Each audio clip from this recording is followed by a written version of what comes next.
Greetings, dear subscribers and casual listeners of my channel. Voldemort, the greatest antagonist in the history of Harry Potter. His name inspires fear, and his deeds have long become synonymous with evil. But it's important to remember he was once just a boy with a tragic fate and disturbing tendencies. Tendencies no one noticed in time, or perhaps chose to ignore. Today I'll share with you little-known facts about Tom Riddle's life before he became Voldemort. Enjoy watching. Number 1. Albus Dumbledore.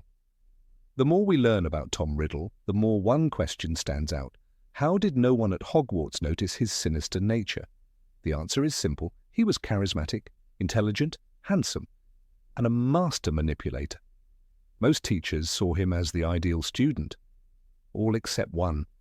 Albus Dumbledore sensed something dark in the boy even back at the orphanage. Tom would steal, lie, and torment other children. He showed no remorse and enjoyed the power it gave him. From that moment on, Dumbledore never trusted him, and Tom felt it. This mutual distrust never faded. Even as an adult, Voldemort remained guarded and wary around Dumbledore. Number 2. Prefect. It's hard to believe, but the future Lord Voldemort was once a prefect. One of the top students at school, a role model. Teachers saw a noble, courteous boy. And Hogwarts? It was his stage where he played his polite, well-mannered part flawlessly. Of course, it was all cold calculation. The prefect badge gave him power, access, and the ability to control situations. It was his first step toward learning how to manipulate the system from within. Number 3. Young Tom was known for his beauty. Voldemort's modern appearance is barely human, pale skin, snake-like features, slit for a nose. But in his youth, Tom Riddle was strikingly handsome. Dark hair, piercing eyes, aristocratic features. His looks were a weapon. They made people trust him, allowed him to charm and later recruit followers. Charisma and appearance were his earliest tools in the making of evil. Number 4. He was a half-blood. One of the biggest ironies in Voldemort's story is his bloodline. He despised muggle-borns and half-bloods, obsessed with blood purity. Yet he was a half-blood himself. His mother, Gaunt, was a witch. His father, a muggle, Tom Riddle Sr., whom she enchanted with a love potion. Tom learned the truth as a teenager, and it enraged him. From then on, he rejected his human side and invented a new lineage, the pure-blood heir of Salazar Slytherin. Number 5. The family practiced inbreeding. The Gaunts, direct descendants of Slytherin, were obsessed with preserving pure blood. To avoid mixing, they married within their own family. Inbreeding was the norm. Tom became an exception as his mother broke that tradition. But the ideology of blood purity, passed down through generations, took deep root in him. He went even further than his ancestors, deciding not just to preserve the line, but to cleanse the entire magical world. Number 6. His mother and the love potion. The story of Voldemort's birth is both tragic and terrifying.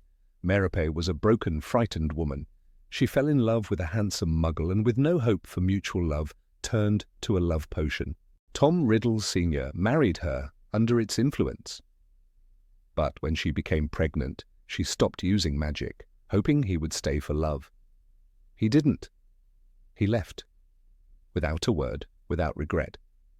And so, alone, in poverty and despair, Merope gave birth to a child who grew up sensing that he had never been wanted. Number 7. Final thought. Not a monster, but a boy. Before he became Voldemort, Tom Riddle was just a boy growing up in an orphanage, surrounded by indifference and loneliness. Evil didn't come into the world with him. It grew inside him. His story is a tragedy in which no one stood beside him when it mattered most.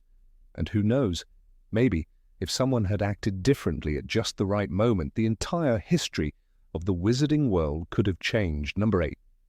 The secret behind his name. Tom Marvolo Riddle was born without love, without family, and without a future. His mother, Merope Gaunt, gave birth to him in a London orphanage. She died hours later, weak and alone. Her last act was to name him.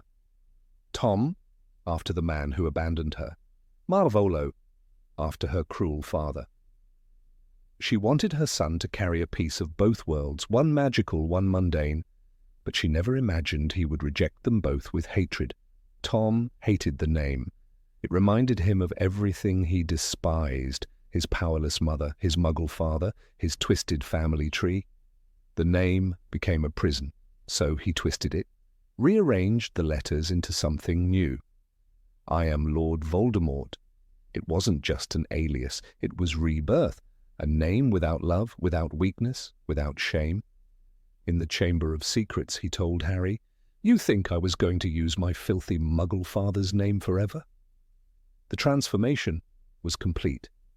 Tom Riddle was dead long before his body changed. The boy in the orphanage, clutching a shoebox of stolen things, had become something else entirely. The name Voldemort erased every trace of humanity he was born with. He didn't just escape his past, he destroyed it, letter by letter. Number 9. Hidden cruelties in childhood. Tom Riddle didn't scream or throw tantrums. He didn't need to. Fear followed him. Other children in the orphanage learned quickly. Don't cross Tom, don't talk back, don't touch what's his. Miss Cole once said, "There have been incidents, things that can't be explained." Children went missing for hours, only to return silent and shaken. One boy was found dangling upside down in the attic. Another refused to speak for days after a visit to the cave near the sea. Tom never got caught. He never needed to explain. When Dumbledore first met him at the orphanage, Tom didn't act like a boy receiving wonderful news. He was cold, controlled. His voice calm when he said, "I can make them hurt if I want to." There was no shame, no fear, just curiosity. He told Dumbledore he liked collecting trophies from his victims. "I knew I was different," he added. He wasn't seeking help, he was proud. The magic in him had already become a tool for domination. These early signs weren't accidents, they were warnings. Tom Riddle didn't become a monster overnight. He was already practicing, already learning, already perfecting cruelty without wands, without spells, only will, only intent. The magic came later, but the darkness, it had always been there. Number 10. The shoebox of stolen treasures. In the orphanage, Tom Riddle had nothing of his own, so he took from others. Small things, marbles, thimbles, buttons, crayons. Worthless to most, but to Tom they were trophies. He kept them hidden in a battered shoebox beneath his bed. Not out of need, but out of power. Each stolen item was proof he could control others, make them afraid, take what he wanted without being caught. "He's a funny boy," Mrs. Cole once said, "doesn't mix much, but things go missing when he's around." That shoebox was his first vault, a collection built on fear and dominance. At Hogwarts the habit didn't fade, it evolved. Tom no longer wanted buttons, he wanted relics, artifacts, magical heirlooms bound to bloodlines and legends. He sought out objects of meaning, the diary of a student, the cup of Helga Hufflepuff, the locket of Salazar Slytherin. Not just because they were rare, but because corrupting them, filling them with his soul, made him feel invincible. The shoebox was gone, but the principle remained. Possession meant power, corruption meant control. Each Horcrux he created was a new version of that childhood box, only this time it wasn't filled with toys, it was filled with death. Number 11. Early obsession with immortality. Tom Riddle feared one thing above all, death, not in a childlike way, but with cold, calculated dread. He saw it as failure, as weakness. He had watched his mother die without a fight, no wand in her hand, no legacy behind her, just silence. That would not be his fate. At Hogwarts, surrounded by magic and history, he hunted for a different path. He found it in whispers, forbidden texts, ancient magic buried in the restricted section. He learned that the soul could be split and preserved, Horcruxes. The word stuck in his mind like a curse. Most would recoil from the idea, even saying it was dangerous, but to Tom it was elegant, logical. To the well-organized mind, death is but the next great adventure, Dumbledore once said. But Tom's mind was never well organized. It was desperate.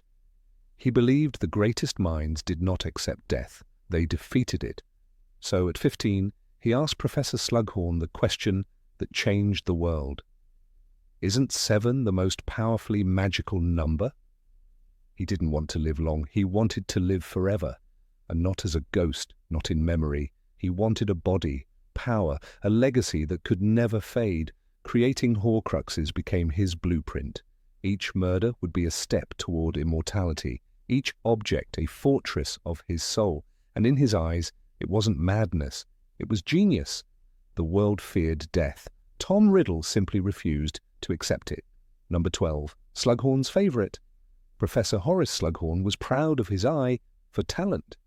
He built what he called his Slug Club, a collection of promising students he believed would go far. Tom Riddle quickly became one of his favourites. He was charming, polite, and spoke with a quiet confidence that made others lean in to listen. Slughorn often invited him to private dinners. He liked the boy. An extraordinarily gifted student, he once said, and that was true. But he never saw what was hiding behind the charm. One evening, Tom approached Slughorn with a question. It was casual, even innocent in tone. "Sir," he said, "I was wondering what you know about Horcruxes." Slughorn hesitated. Dark magic, very dark, but flattered by the attention and perhaps a bit too proud of being consulted, he answered. He explained the theory. A Horcrux could be made by splitting the soul through murder. "It's the most wicked of magical inventions," he said, "to rip the soul into two. Well, that's truly dark, Tom, truly dark." But Riddle wasn't horrified. He was intrigued. And what if someone wanted to make more than one? He asked. Slughorn's face turned pale. He realized the boy wasn't just curious, he was planning something. Years later, in Harry Potter and the Half-Blood Prince, Dumbledore forces Slughorn to relive that memory. Shaking with guilt, Slughorn whispers, "I did not know. I had no idea what he would become." But Tom knew that conversation was not an accident. It was a calculated move. He picked the right person. He used flattery like a key, unlocked the secret, and walked away with the knowledge that would make him nearly immortal. Slughorn had handed him the spark, and Riddle lit the fire. Number 13. Passion for secrets and forbidden knowledge. Tom Riddle was always watching, always listening. From his first days at Hogwarts, he moved through the castle like a shadow, slipping into corners where others never thought to look. The library was his sanctuary. Not the front shelves filled with standard school texts, but the back, dusty rows of forbidden magic, the restricted section, locked behind chains and warnings. He charmed his way into access. "I'm only curious," he told Professor Slughorn once, with that practiced smile. Slughorn laughed. "You remind me of myself, Tom." But Tom was nothing like him. He read about soul magic before most students learned proper shielding spells. By his 5th year, Riddle understood curses older than Hogwarts itself. He wasn't just reading out of curiosity. He was building something. Dumbledore suspected it. "Very few students have ever shown the sort of talent that Tom displayed," he once said. But even he couldn't fully see what that hunger for knowledge was feeding. Tom didn't want to learn to defend himself. He wanted to conquer. Knowledge was power, and he wanted all of it. He didn't waste time on friendship. Books were his allies, secrets his weapons. He discovered the name of Herpo the Foul, the dark wizard who invented Horcruxes. He studied how to split the soul, how to mask death with magic. The idea fascinated him. He asked Slughorn casually, "What would happen if someone made more than one Horcrux?" Slughorn's face darkened. That's against every natural rule." Tom only smiled. That night, he wrote notes in a new journal. One day, that very book would speak to Ginny Weasley and drive her toward madness. This obsession with hidden knowledge shaped the monster he became. Where others feared what they didn't understand, Tom hunted it. He built his identity around things buried and forbidden. That's what made him powerful, but it also made him hollow. The more he learned, the less human he became. He fed on secrets, and in the end, he became one. Number 14. Riddle and the Chamber of Secrets. The Chamber of Secrets was not just a myth whispered through the corridors of Hogwarts. For Tom Riddle, it was an obsession. Hidden deep within the castle, this secret room was built by Salazar Slytherin himself. Its purpose? To house a monster that would purge the school of those he deemed unworthy, muggle-born students. Most believed the chamber was a legend. Tom knew better, and worse, he knew how to find it. He alone had the key, parcel tongue, the rare ability to speak to snakes. It was in his blood, passed down from Slytherin. As a fifth-year student, Tom discovered the entrance and unleashed the creature within, a monstrous basilisk. Its gaze could kill in an instant. One night it did. A girl named Myrtle Warren died in the bathroom where the serpent struck. No one knew who had done it, but Tom did. He stood right there in the shadows as the life drained from her eyes. To cover his tracks, Tom framed Rubeus Hagrid, a third year with a love for magical creatures. The school nearly expelled him. Tom earned praise for stopping the threat. But the truth was darker. Myrtle's death wasn't just a means to an end, it was a ritual. As Dumbledore would later discover, this was when Tom created his first Horcrux. He poured part of his soul into a simple black diary, a diary that would one day possess a girl named Ginny Weasley decades later. Tom even left a message, written in the air through the ghost of his younger self. "I am Lord Voldemort!" Harry Potter read those words in his second year, standing in the chamber, facing the same basilisk. The diary, the murder, the monster. They were all pieces of a puzzle that began with a boy who opened a door that was never meant to be found. Number 15. The murder of his own family. The Riddle house stood proudly atop a hill overlooking the village of Little Hangleton. With its high windows and overgrown garden, it loomed like a silent sentinel of ancient secrets. For years, whispers had surrounded the place, whispers of death, of something evil, of a crime that had never been solved. But what few truly knew was that the horror that unfolded within those walls was not the work of any common criminal. It was a calculated, emotionless execution carried out by a boy, no older than 16, named Tom Marvolo Riddle. Tom was not a boy shaped by warmth or kindness. Raised in a grim orphanage on Wolves Road, he was abandoned at birth by his dying mother, Merope Gaunt, a witch who had fallen in love with a handsome muggle named Tom Riddle Sr. The elder Riddle had left her upon discovering her magical nature, repulsed by what he perceived as deceit. The rejection became the seed of a lifelong obsession for young Tom, an obsession with bloodlines, vengeance, and power. The child grew up with a hole in his identity, a hollow echo that demanded answers, and when he found them, they turned to poison. At 11, Tom learned the truth at last. He was no ordinary boy. He was a wizard, and not just any wizard, but one descended from Salazar Slytherin himself. He had power others could only dream of, but the revelation that his father, his muggle father, had abandoned his mother and denied him his birthright ignited something dark within him. He became consumed by a singular need, to sever the stain of his muggle heritage and to exact revenge on the man who had dared to discard the blood of Slytherin. By the summer of 1943, Tom was no longer simply a clever student at Hogwarts. He was already exploring magic that few dared to speak of.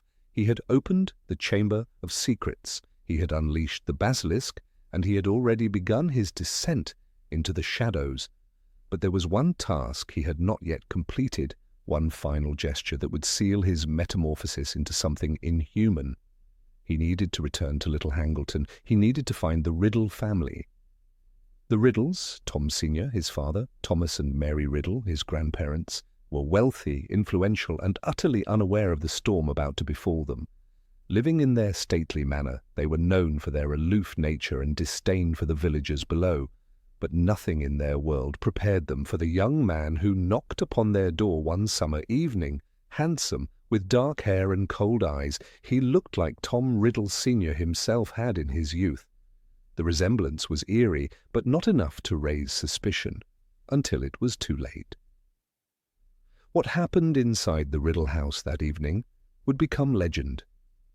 The villagers would speak of the screams that echoed down the hill, the unnatural silence that followed, and the way the air seemed to grow colder around the house for years afterward. No signs of struggle were found, no marks, no wounds, just 3 bodies, pale and wide-eyed, frozen in an expression of pure terror. As described in Harry Potter and the Goblet of Fire, they were still in their dinner things, the arms and legs askew and eyes staring. The Riddles were dead. There was no sign of murder. Tom had used the killing curse, Avada Kedavra.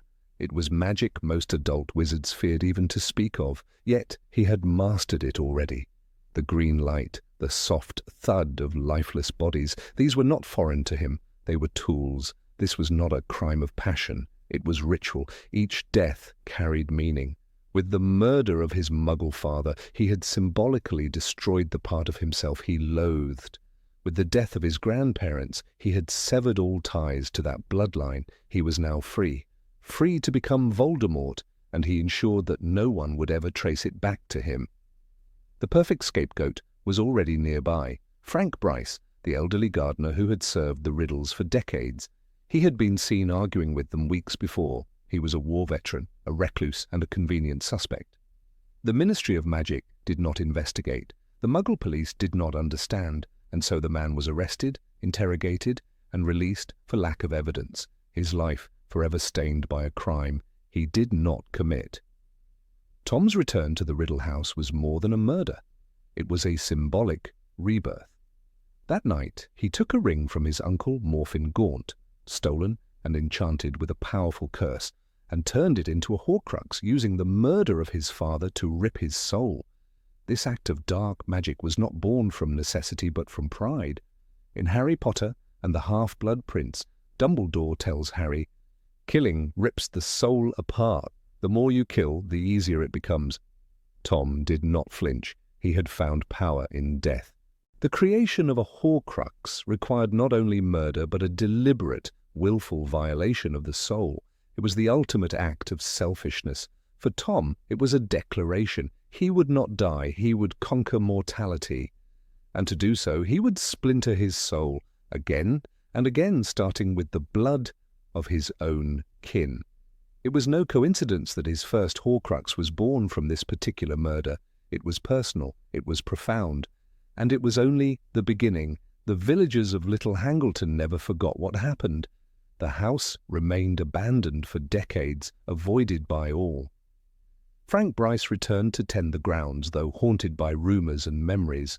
The Riddle family graves lay undisturbed, save for the whispers of those who remembered the strange deaths.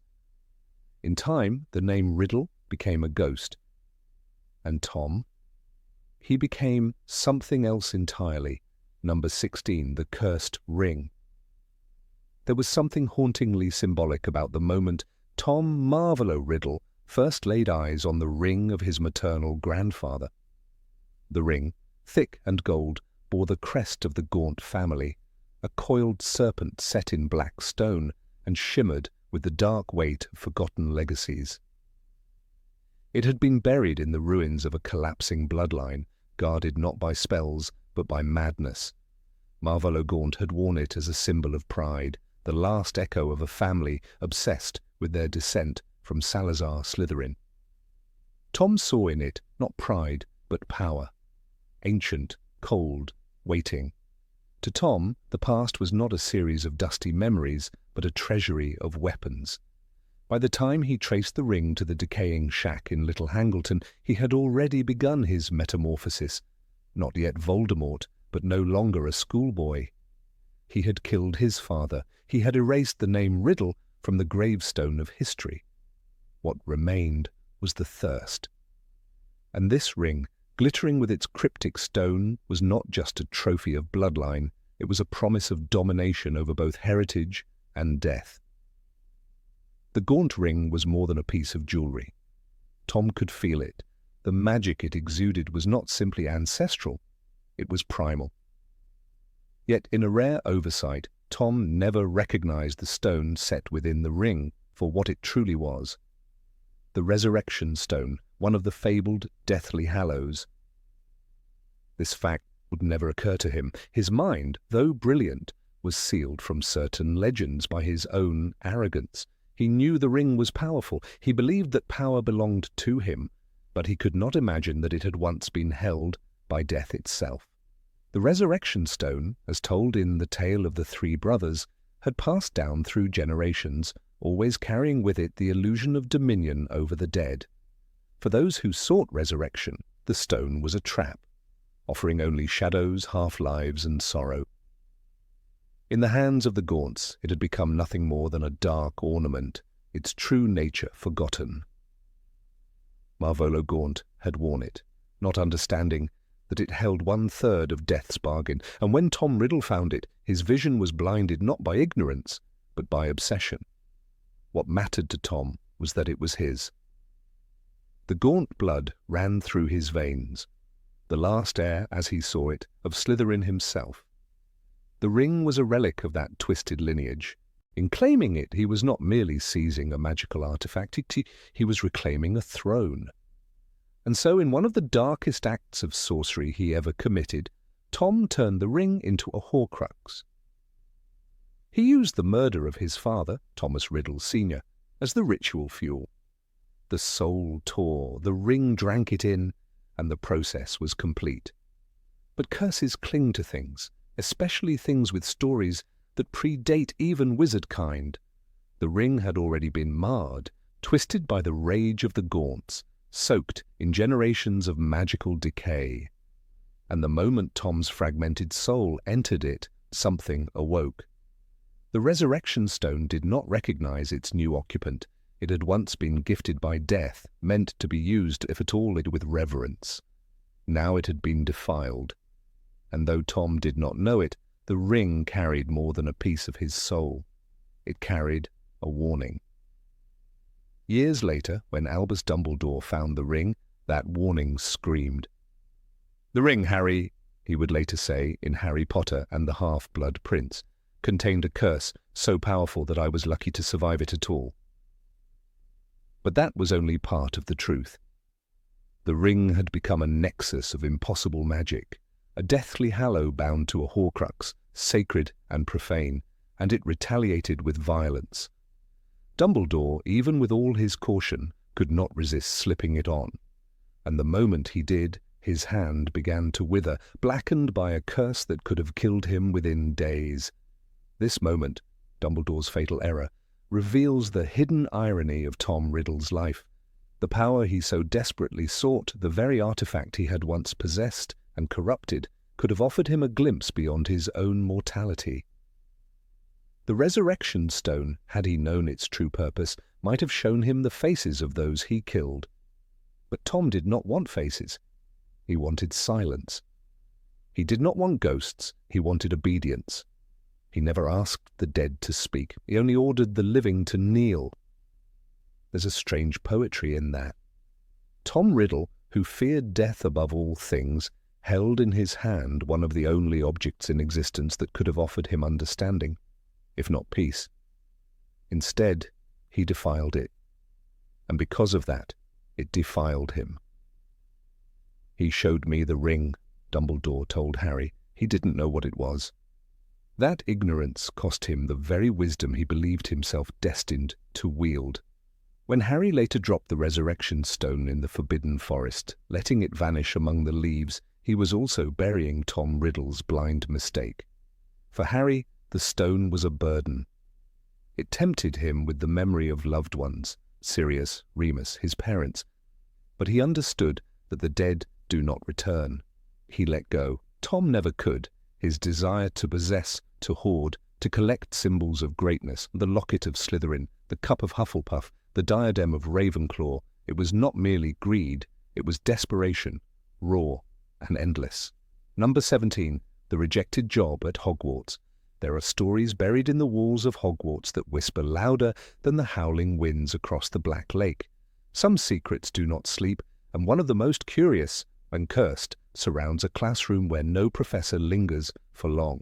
It is the post of Defense Against the Dark Arts, a role that has seen more turnover than any other in magical education.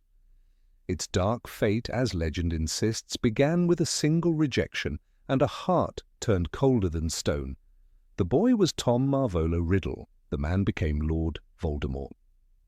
Tom Riddle graduated from Hogwarts with honours, excellence, and the admiration of nearly all his teachers, save one. Ambitious and radiant in his brilliance, he charmed professors with ease, presenting a poised, respectful, and intellectually ravenous student. But beneath the polished surface, darker aspirations stirred. Even then, Albus Dumbledore saw through the veil.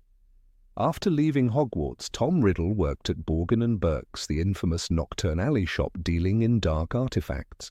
He travelled far and wide, searching for objects of great magical history, especially those steeped in blood, legend, or death.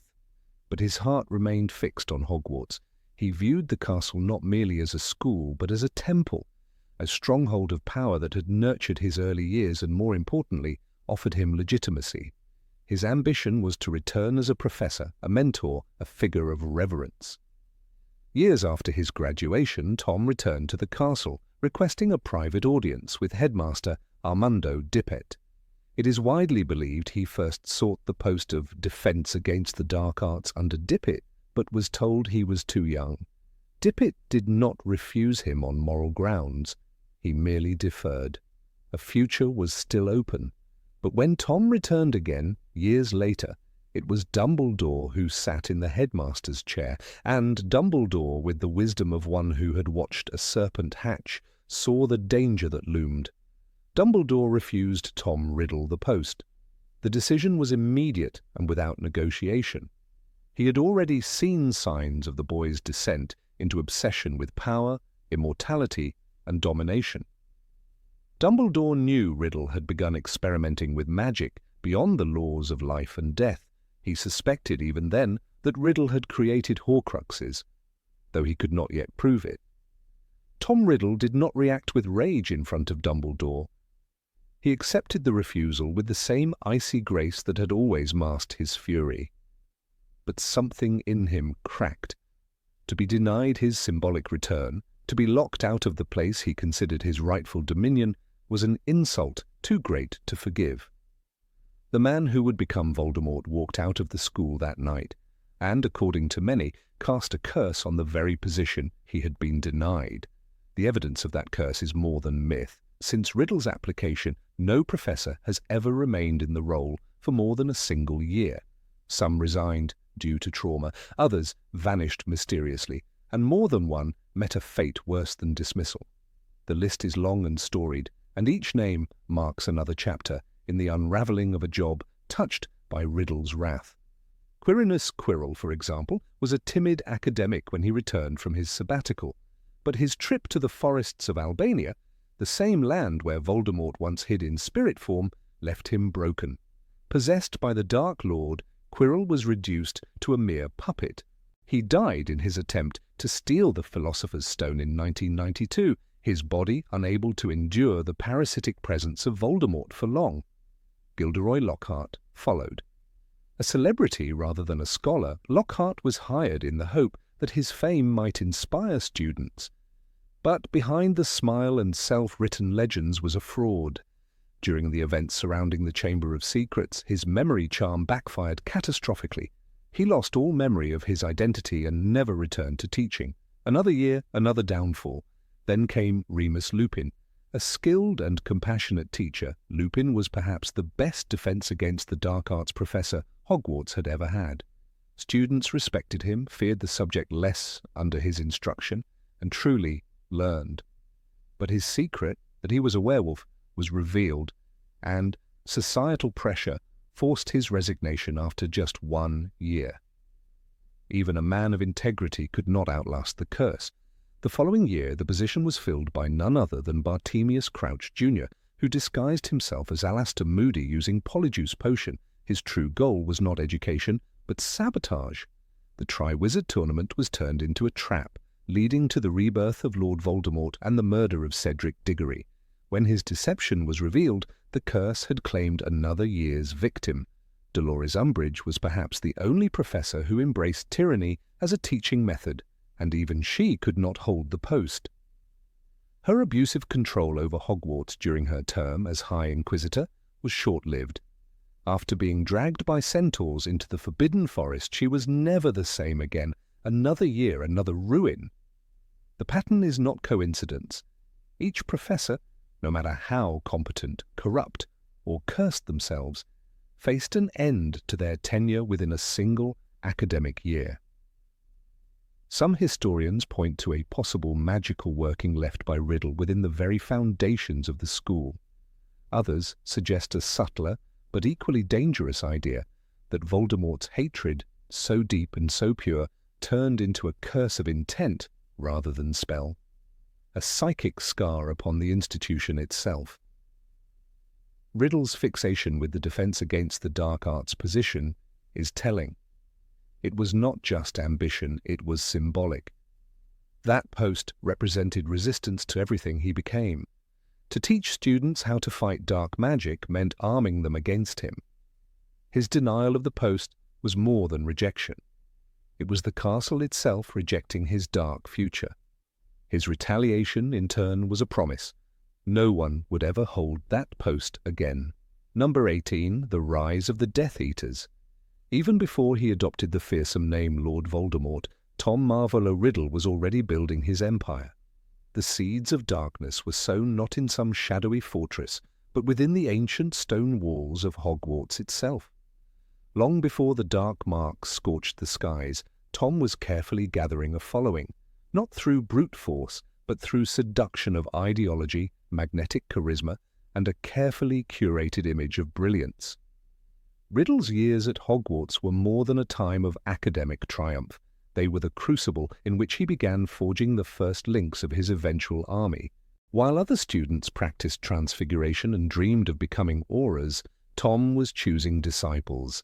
He moved through the corridors like a prince cloaked in mystery, admired even by the professors who should have seen the warning signs. Dumbledore alone sensed the tempest stirring beneath Riddle's polished surface, but even he couldn't pierce the web of admiration that clung to the boy. It began with Slytherin House. Riddle, an orphan raised in a Muggle institution, would not ordinarily have been embraced by the pure-blood elite of Salazar's legacy. But his uncanny intellect, his ability to speak Parceltongue, and his knack for charming the right people made him seem destined, almost fated, to inherit Slytherin's will. Students like Avery, Mulciber, Rosier, and Lestrange flocked to him. Some of these names would later become infamous, etched into the annals of magical crime. But at the time, they were just clever young boys captivated by the belief that magic ought to remain pure, that power should be taken, not earned. The young Riddle offered them more than just rhetoric. He offered them purpose. In the shadows of the castle, behind bookshelves and under the cover of night, he spoke of the coming age. He didn't scream, he whispered. He didn't demand, he invited. And always he wrapped his true intentions in the language of destiny. His message was clear. They were not like the others. They were chosen, superior, deserving of more. One particular incident would later be cited in the Aura Department's confidential files, the vanishing of a student named Galen Dorr, a Ravenclaw known for his vocal opposition to blood supremacy. The official investigation led nowhere, but whispers persisted among the students. Galen had publicly insulted Riddle during a debate on magical ethics. Days later, he was gone. It wasn't proof, but it was enough to silence those who might have followed Galen's path, and it strengthened the myth of Riddle's unspoken power. Tom understood the art of illusion. He remained head boy, received glowing praise in his evaluations, and never openly broke a rule. But underneath that surface, he was nurturing a kind of brotherhood. The members weren't officially recognized, and there were no uniforms yet, no tattoos burned into skin. But the structure was already forming. He taught them how to hex without detection, how to charm memories and brew poisons. They practiced in abandoned classrooms, repurposed dungeons, and, allegedly, even within the Forbidden Forest. Dolohov, a particularly ruthless student with a taste for cruelty, was among the earliest drawn into Riddle's inner ring. Years later, he would be sentenced to Azkaban for the brutal murders of several Muggle-borns, but back then he was just a teenage boy with a gift for silent curses. Another was Rosier, whose charm veiled a violent temper. And then there was Wilkes, who would die wand in hand decades later, fighting for the man they had once called Tom. Riddle never considered them friends. He didn't believe in friendship. He believed in usefulness. But they followed him anyway, not because they were all evil, but because he made them believe they were part of something larger. "You'll go far, Tom," Professor Slughorn had once said admiringly. Riddle had smiled. He was already going far, just not in the direction Slughorn imagined. He began assigning roles. Some students were sent to gather rumors about their classmates' families, blood status, political opinions, family secrets. Others were encouraged to begin experimenting with forbidden spells, sometimes on animals, sometimes on each other. There was a thrill in the danger, a bond forged in shared guilt and excitement. What was once a circle of curious students evolved into a fraternity of radical purpose. Years later, Bellatrix Black would become one of Voldemort's most notorious followers, but even she could never claim to have been with him from the beginning. That honor belonged to those who met him as Tom, not as Lord. And among those early followers there were always a few who had reservations.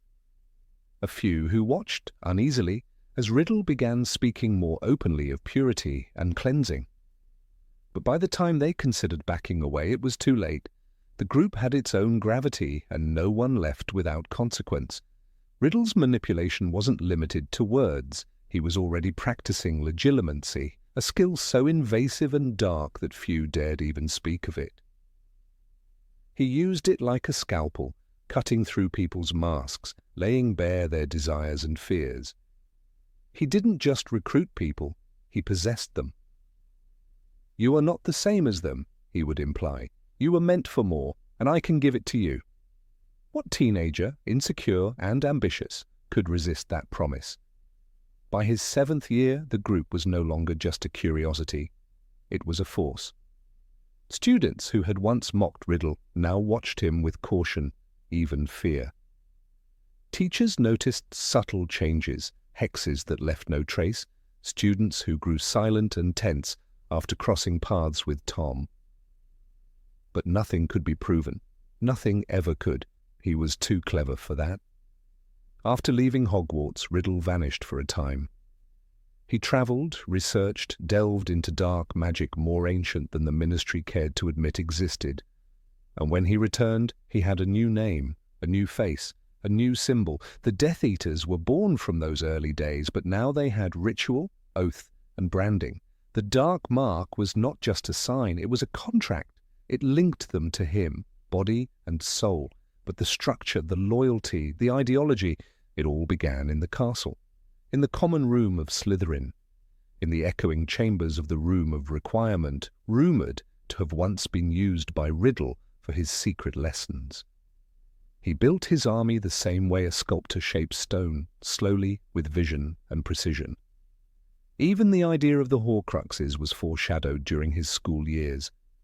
He asked questions no student should have asked. He lingered in the restricted section of the library. "I don't suppose you could tell me how to make one?" he had once inquired, casually, of Professor Slughorn. That fragment of conversation, captured in memory, would later become crucial to his undoing, but at the time it revealed something more disturbing. Tom was not simply evil, he was methodical, patient, a builder of legacies. Some believe that the turning point came during the Chamber of Secrets incident. Though it was never proven, Dumbledore suspected the truth, that it was Riddle who had opened the chamber, unleashing the basilisk and killing a Muggle-born girl named Myrtle. The school nearly closed. Riddle, in a master stroke of manipulation, framed Hagrid and earned a trophy for special services to the school. It was then that he realized the true power of influence, not just magical, but social and psychological. By the time he graduated, Riddle had a core of followers already loyal to his vision. Many of them secured positions in the ministry, the Department of Mysteries, or within powerful families. They acted as informants, allies, protectors. His reach extended not through fear but through admiration. He didn't need to threaten yet. His charm was his blade. When war finally came, when Voldemort's name became a curse and his followers terrorized the wizarding world, many were surprised by how quickly his power grew. But those who knew the history understood. The Death Eaters weren't a spontaneous creation. They were the fruit of years of cultivation, of belief carefully sown in youthful minds. They were the product of a boy who had once stood alone at the gates of Hogwarts, unloved and orphaned, and had decided he would never be powerless again. Among the first raids carried out by the Death Eaters, the names of his old schoolmates reappeared. Mulciber, who had once practiced imperious curses on classmates, now used them on ministry officials. Avery, who had laughed during secret meetings in the dungeons, now burned homes in the dead of night. The cruelty they had once hidden was now fully unleashed, legitimized by a cause they believed to be righteous. Some joined him out of ideology, others out of fear. Some, like the Carrows, simply enjoyed destruction. But the original core, the students who had sat with him under the green lamplight of the Slytherin common room, who had walked the halls with their leader cloaked in school robes, they were the heart of his army. Tom Riddle knew what others did not. Revolutions are not built overnight. They are planted, watered, and raised in secret. Hogwarts did not simply produce a Dark Lord, it gave him the stage upon which to begin his performance. Every whisper, every admiration, every fearful glance gave him fuel. He turned a school into a crucible. He turned teenagers into weapons. And when he returned years later, seeking to reclaim the castle as his own, he did not see it as an enemy stronghold. He saw it as home, the birthplace of his dream, the origin of the Death Eaters, and perhaps the only place that ever truly belonged to Tom Marvolo Riddle. Number 19, Travels and Disappearance. When Albus Dumbledore denied Tom Riddle the position of Defense Against the Dark Arts professor, something in the young wizard shattered beyond repair. The rejection was more than a refusal of employment. It was a denial of trust, of validation, of control. Tom had returned to Hogwarts not merely as a former student, but as a man cloaked in power, knowledge, and an eerie sense of entitlement. He had expected admiration. He received measured politeness and an unmistakable undercurrent of caution. From that moment on, Riddle ceased to play the role of the charming prodigy. He slipped from the corridors of the castle and vanished from the sight of the wizarding world. But he did not vanish from existence. No, he journeyed into the dark. He began to travel, not for leisure, not even for knowledge in the traditional sense. His was a quest of transformation, a pilgrimage of power. The known magical libraries of Britain could no longer satisfy his hunger. He wandered eastward, beyond the structured halls of European wizarding institutions, and into the neglected, the hidden, the forbidden. There, the magic was not taught from books. It whispered from caves, etched itself into the bones of forgotten creatures, and lived in the mouths of sorcerers, shunned by all civil society.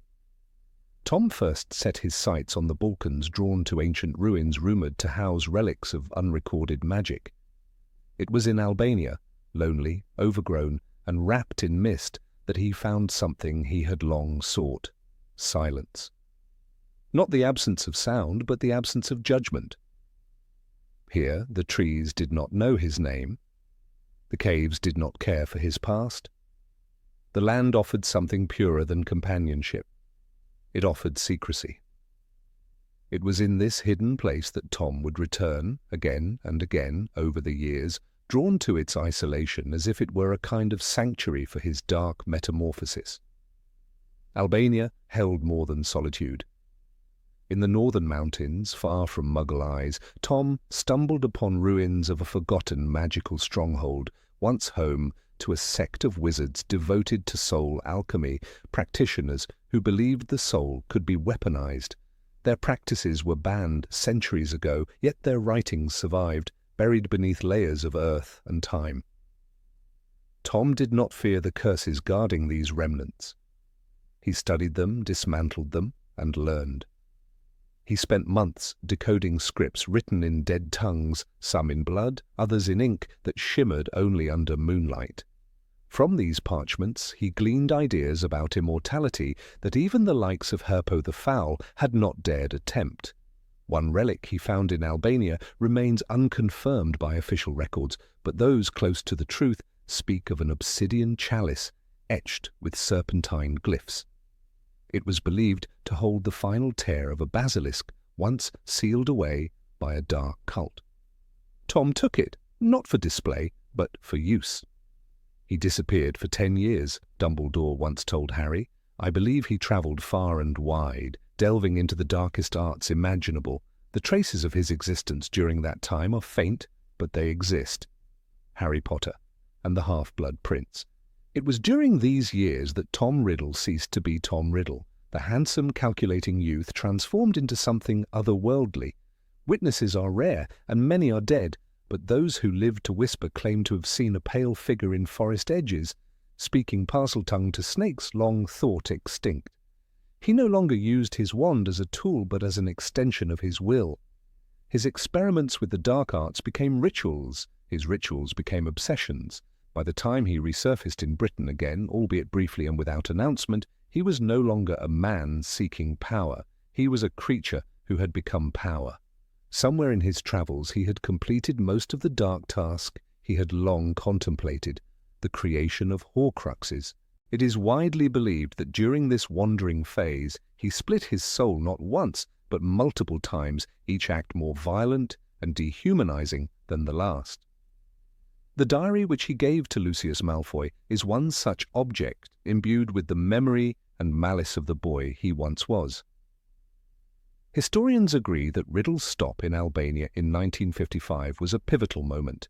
It is likely where he hid the diadem of Rowena Ravenclaw in the hollow of a tree deep within the Albanian forest, protected by enchantments too complex for ordinary wizards to detect. It is also likely the place where his most dangerous Horcrux, the one housed in Nagini, was conceived in theory, though not yet in form. He was laying groundwork, planting darkness across continents, like seeds destined to grow into something immortal. Some say he sought out cursed locations, the Valley of Spirits in Kazakhstan, the singing tombs in the Egyptian desert, the bleeding stones of Irkutsk. No record officially places him in these places, but local legends speak of a faceless sorcerer, leaving in his wake dead birds, silent skies, and animals that tore at their own shadows. In remote Romanian mountains, a dragon handler named Ilie Grigorescu claimed to have met a stranger who could calm a rampaging Hebridean black with a hiss. His eyes were like silver fire, he said. They saw through me. Ilie died weeks later of unknown causes. His body was found near an old well, surrounded by burned grass and dead flies. Tom's metamorphosis was not only spiritual, his body began to change as his soul splintered. When he returned once more to Hogwarts in secret, his appearance had become unnerving. His features were waxy and oddly distorted, Slughorn later recalled under the influence of a truth potion. He was still recognizably Tom, but only just. The handsome boy was gone, replaced by a figure who looked less and less like a man and more like a myth summoned from nightmare. There were whispers that during this time he found an ancient ritual involving the venom of chimeras and the marrow of an inferius. Whether this was truth or lore is unknown, but many believe this twisted alchemy helped forge the unkillable state he saw. When he returned to Britain and took control of his followers, the ones who would come to be known as Death Eaters, he was no longer vulnerable to traditional magic. Avada Kedavra might kill any man, but Voldemort was no longer merely a man. His absence had built his legend. By the late 1960s, even those in the ministry had begun to fear him without proof of his whereabouts. Barty Crouch Sr. reportedly warned his aurors to prepare for a wave of darkness originating from a forgotten shadow of Europe. It was not paranoia, it was foresight. For when Voldemort did rise openly, it was as if he had never been gone, only hidden, brooding in the silence of lands too wild for maps. He had learned how to bend beasts to his will.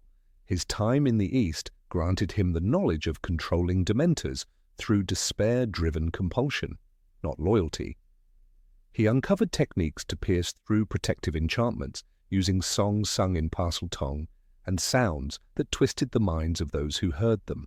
He returned not with allies, but with tools, servants who obeyed not from devotion, but from terror, bound by the same kinds of curses used by the Dark Lords of old. By the time he returned to Britain in force, Voldemort had completed his ideological transformation as well. He no longer believed in superiority alone, he believed in destiny. He was not merely the heir of Slytherin, he was magic's evolutionary endpoint. There is no good and evil, he had once told Quirrell, there is only power, and those too weak to seek it. Harry Potter and the Philosopher's Stone. And yet, for all the power he had gained, his isolation was complete. There was no companionship in his rise, only obedience. His journey had made him into something untouchable, but it had also made him utterly alone. Where once he had admired the artifacts of Hogwarts' founders, he now desecrated them, corrupting their legacies into Horcruxes. Where once he had sought understanding from Dumbledore, he now only sought his destruction. In those lost years, Voldemort had erased not only his name, but his past. No one called him Tom anymore, not even himself. He had erased the orphan, the student, the charming prefect. In their place stood a being who feared death more than any creature before him. A being who had travelled across continents, not to find the world, but to conquer what lay beyond it. He sought dominion over life, yes, but more than that, he sought to defy the natural laws that bound men to mortality. When he finally fell in 1981 after attempting to kill Harry Potter, it was fitting that his soul could not hold itself together. The pieces he had scattered across the world cried out to him in silence.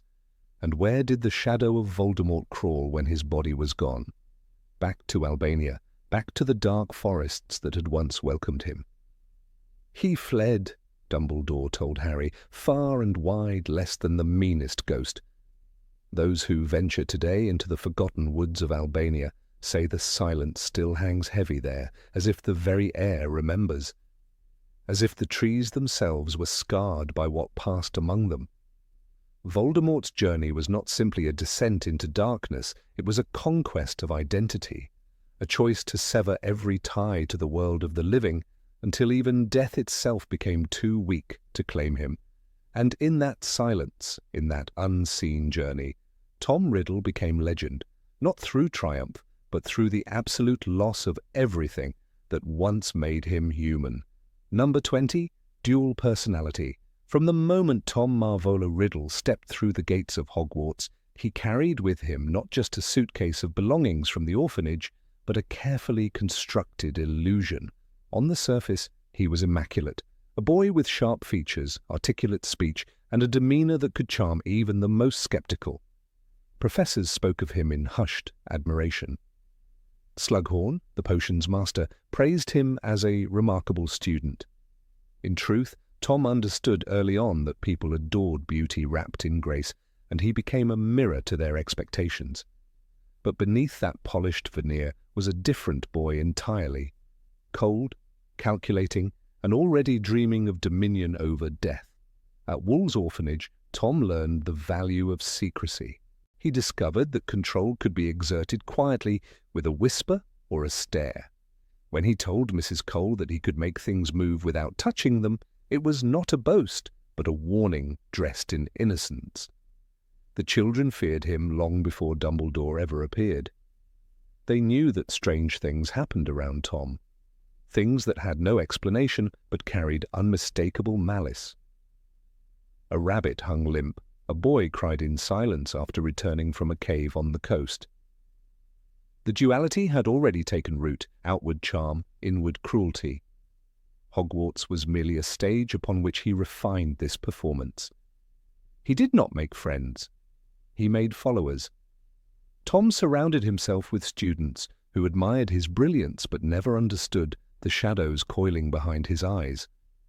These were not bonds of affection, but of utility. He kept them close to observe them, to exploit them. Even among them he remained slightly aloof, as though to remind them that he stood above. Yet teachers saw none of this. To them he was the very model of a promising wizard. Headmaster Dippet once considered granting him a teaching position, a testament to how complete the mask was. This capacity for division between the image he projected and the reality he concealed was not simply a defense mechanism, it was a weapon.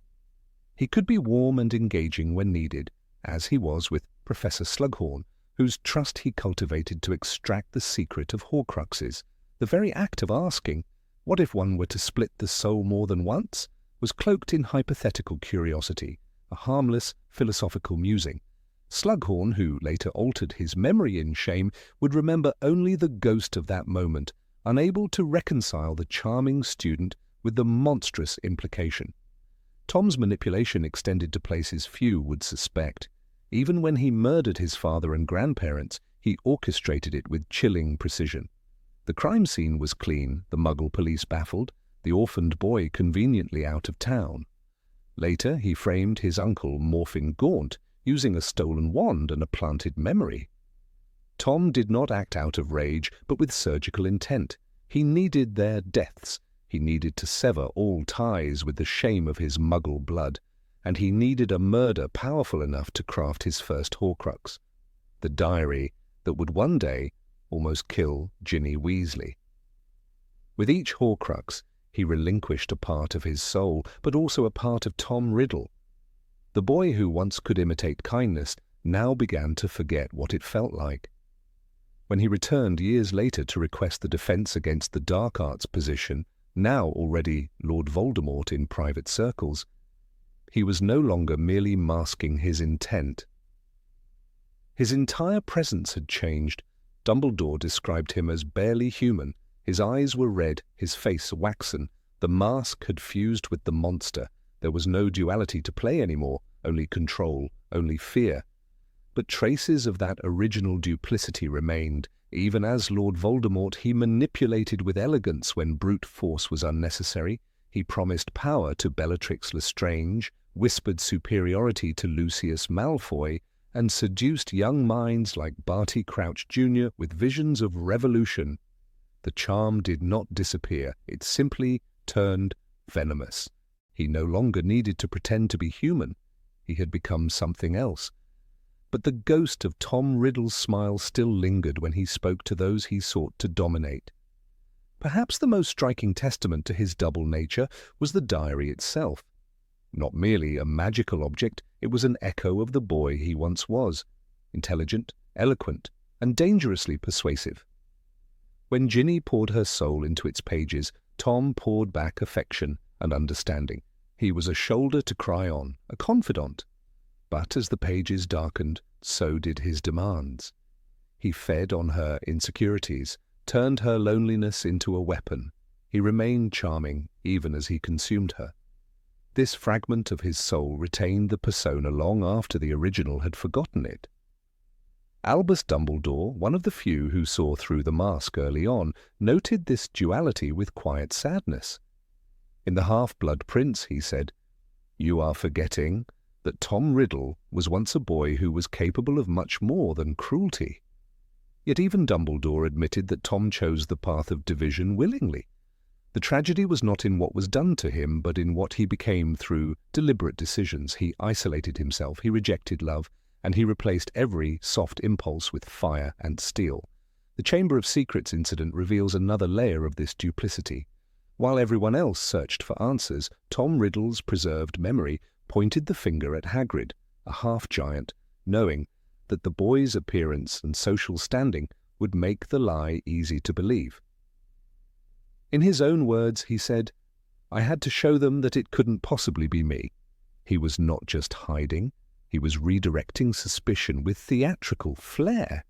The irony, of course, is that Hagrid, with all his clumsiness, was incapable of calculated malice. But Tom knew that perception mattered more than truth. Even as a student, he was drawn to relics, powerful objects tied to wizarding history. But this was not mere fascination. It was symbolic. The locket of Slytherin, the cup of Hufflepuff, the ring of the Gaunts. Each object was a reflection of his growing detachment from humanity. By binding his soul to these items, he was declaring allegiance not to people, but to legacy. Tom Riddle no longer sought companionship, he sought to become legend. And legends, in his eyes, must be immortal. Tom's visit to Hepzibah Smith offers perhaps the last glimpse of the gentleman he once could mimic. He flattered her, admired her treasures, and played the part of the respectful guest, but his gaze lingered too long on Slytherin's locket and Hufflepuff's cup. 2 days later, she was dead, her house elf framed, another Horcrux born. The transformation was nearly complete. Tom did not hesitate. He had perfected the art of betrayal behind a smile. Years later, when he learned that Harry Potter had survived the killing curse, the duality began to crack. For the first time, his narrative faltered. The mask of invincibility slipped. He no longer understood the rules of the story he had written. Love, a force he had always dismissed, had left a scar on a child and shattered his curse. The irony was cruel. A boy who had once longed for affection had denied its power for so long that he failed to recognize it as the very force that would undo him. The final duel at Hogwarts was not just a battle of wands, but of identities. Harry Potter, who had been shaped by loss but never surrendered to darkness, stood opposite a man who had willingly dismantled his own soul. When Voldemort called out, "There is no good and evil, there is only power," he revealed his philosophy in its purest form. But the truth was simpler. There had once been good in him, a sliver, a possibility, and he had chosen to kill it. Tom Riddle's classmates remembered him differently. Some, like Slughorn, clung to the image of a brilliant mind gone wrong. Others, like Dumbledore, saw the boy and the monster as one continuous thread. But perhaps no one felt the fracture more deeply than those who had believed in the illusion, those who had trusted the charming prefect, only to see him return years later as a creature that even they could no longer follow without fear. Bellatrix Lestrange, who worshipped him utterly, was drawn not just to his power, but to the myth he represented, the man who rose from nothing to command everything. But even she did not know the full extent of his fragmentation. She never saw the boy who sat alone at the orphanage window, nor the student who polished his prefect badge with pride. That boy was gone, buried under layers of artifice and horror. In the end, Tom Riddle's greatest deception was not the murder or the lies or even the Horcruxes.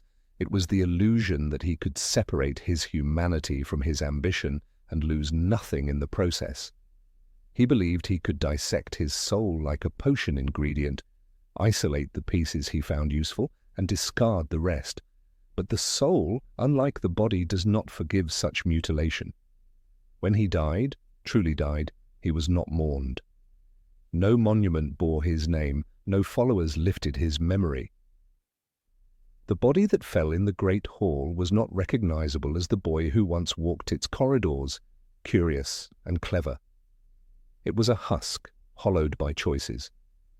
For all his desire to live forever, he died nameless in the hearts of all who had known him. Tom Riddle ceased to exist the moment he chose fear over feeling.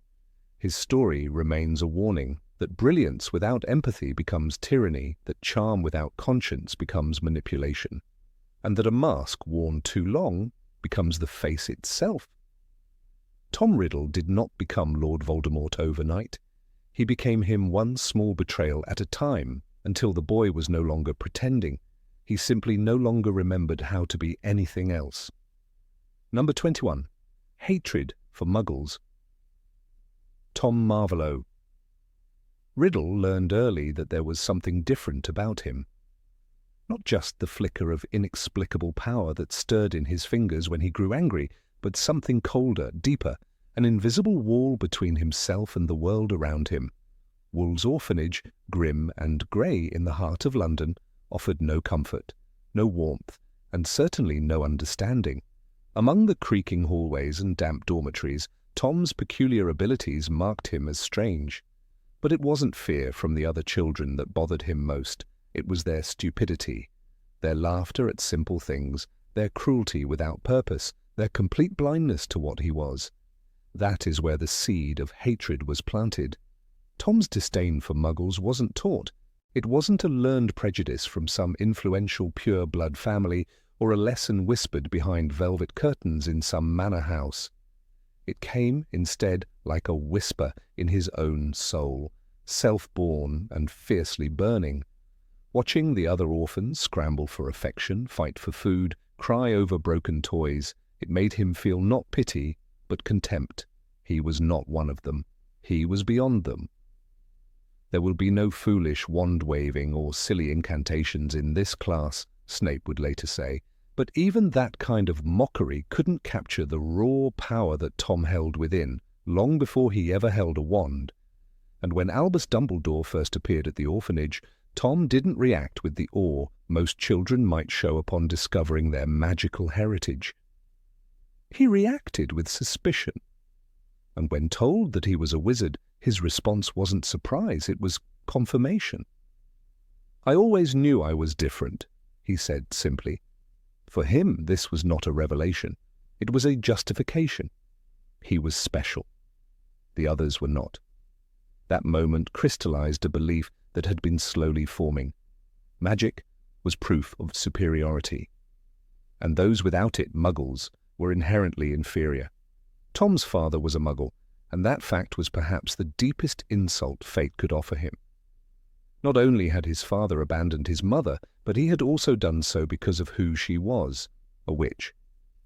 That betrayal, rooted in both rejection and ignorance, became the cornerstone of Tom's hatred. His very existence was shaped by a muggle's cruelty, and he would never forgive that. When he later sought out his father, it was not to reconcile, it was to execute judgment. He travelled to the Riddle house in Little Hangleton and murdered his father, along with his grandparents, without a flicker of remorse. Those murders were not acts of blind rage. They were calculated. They were the first in a lifetime of surgical violence, with each victim chosen to serve a vision greater than revenge. Tom took his Uncle Morfin's wand, modified his memory, and left no trail. He was only 16. The act itself was a declaration, not just of his power, but of his belief. Muggles were not just lesser. They were disposable. Years later, he would take the name Lord Voldemort, shedding the legacy of both his parents, but especially the stain of his Muggle father.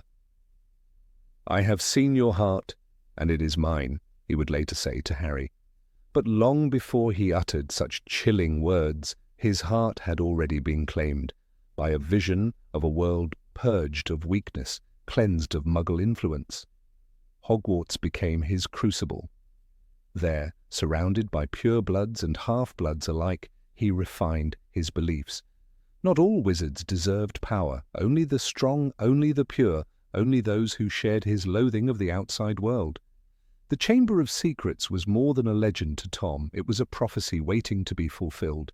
When he opened it at 16, unleashing the basilisk upon the school, he did so not just to test his strength, but to prove a point. The victim, a Muggle-born girl named Myrtle Warren, was chosen not by accident. Her death was the punctuation to his philosophy, that those born to non-magical parents were unworthy of magic and unworthy of life. She was crying in the bathroom, Tom later wrote in his diary. "I persuaded the monster to kill her." Cold, detached, certain. The basilisk attack was not just an experiment, it was a rehearsal, a small taste of what he envisioned on a grander scale. Though the chamber was sealed again, Tom knew he had taken a step forward. He had spilled the first blood in a war that would later engulf the wizarding world. His contempt for Muggleborns grew into structured ideology.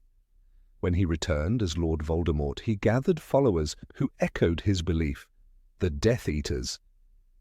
They weren't just radicals, they were architects of a new magical order, with Tom as their dark messiah. But even among his Death Eaters, few understood the depth of Voldemort's hatred. It wasn't just that Muggles lacked magic, it was that they had, in his view, corrupted the wizarding world. He saw their influence in laws that protected Muggle-borns, in attitudes that allowed blood traitors like the Weasleys to flourish. To him, this wasn't inclusion, it was infection, and he would be the cure. Dolores Umbridge, a witch with no direct ties to Voldemort, nonetheless shared similar views about Muggle-borns. Her rise within the Ministry of Magic showed Tom something important, that even in peacetime, the wizarding world was susceptible to hatred if packaged properly. Voldemort understood propaganda as much as he understood fear. His eventual infiltration of the Ministry wasn't just for control, it was to rewrite the laws in his own image. When he came to power, Muggle-born registration commissions were formed. Wizards like Dirk Cresswell and Mary Cattermole were interrogated, humiliated, hunted. His regime was systematic, cold, bureaucratic, the kind of evil that doesn't scream in the streets but whispers in courtrooms. And yet, Voldemort himself rarely bothered with Muggles directly. He saw them as beneath his notice. When he finally killed Charity Burbage, a Hogwarts professor who taught Muggle studies, he did it not because she was powerful, but because she was an offence to his worldview. She would have us mate with them, he sneered before her murder. The act was brutal, but even more so was the philosophy behind it. Bellatrix Lestrange, his most devoted follower, once declared, "The Dark Lord is the greatest wizard, the only one who is worthy." But her devotion was rooted in blood purity, not in the intimate, burning hatred that Voldemort carried. His hatred was not loud, it was surgical. Voldemort wasn't a fanatic, he was a believer in a world where magic was a birthright, not a lottery. And Muggles, to him, were the accident of a flawed universe. When he took over Hogwarts during the Second Wizarding War, he didn't burn it to the ground. Instead, he let it rot from within. Muggle-born students were expelled, tortured, vanished. Professors like Severus Snape and the Carrows enforced new educational decrees, warping young minds with lessons of hate and domination. But for Voldemort, the true enemy was always legacy. He didn't just want to win, he wanted history rewritten. He wanted generations to be raised in a world where Muggles had never mattered. In the end, Voldemort's downfall came not from a powerful spell, but from something he never understood: human connection. Harry Potter, a half-blood like himself, embodied everything Tom rejected. Raised by Muggles, yet capable of love. Marked by sacrifice, not entitlement. Dumbledore once told Harry, "It is our choices, Harry, that show what we truly are, far more than our abilities." Tom chose hatred, not because he had to, but because he wanted to. Because it made sense to him. In his final moments, Voldemort stood surrounded by those he had dismissed. Neville Longbottom, the once awkward boy he never noticed, destroyed Nagini, his last Horcrux. Hermione Granger, a Muggle-born he would have deemed worthless, fought beside Harry to the end. And Harry himself, the boy he marked as equal, offered him a chance. But Voldemort refused, because to accept help from someone raised by Muggles would be, to him, the ultimate defeat. Even as he crumbled into death, his face full of disbelief, Voldemort remained blind to the irony of his life.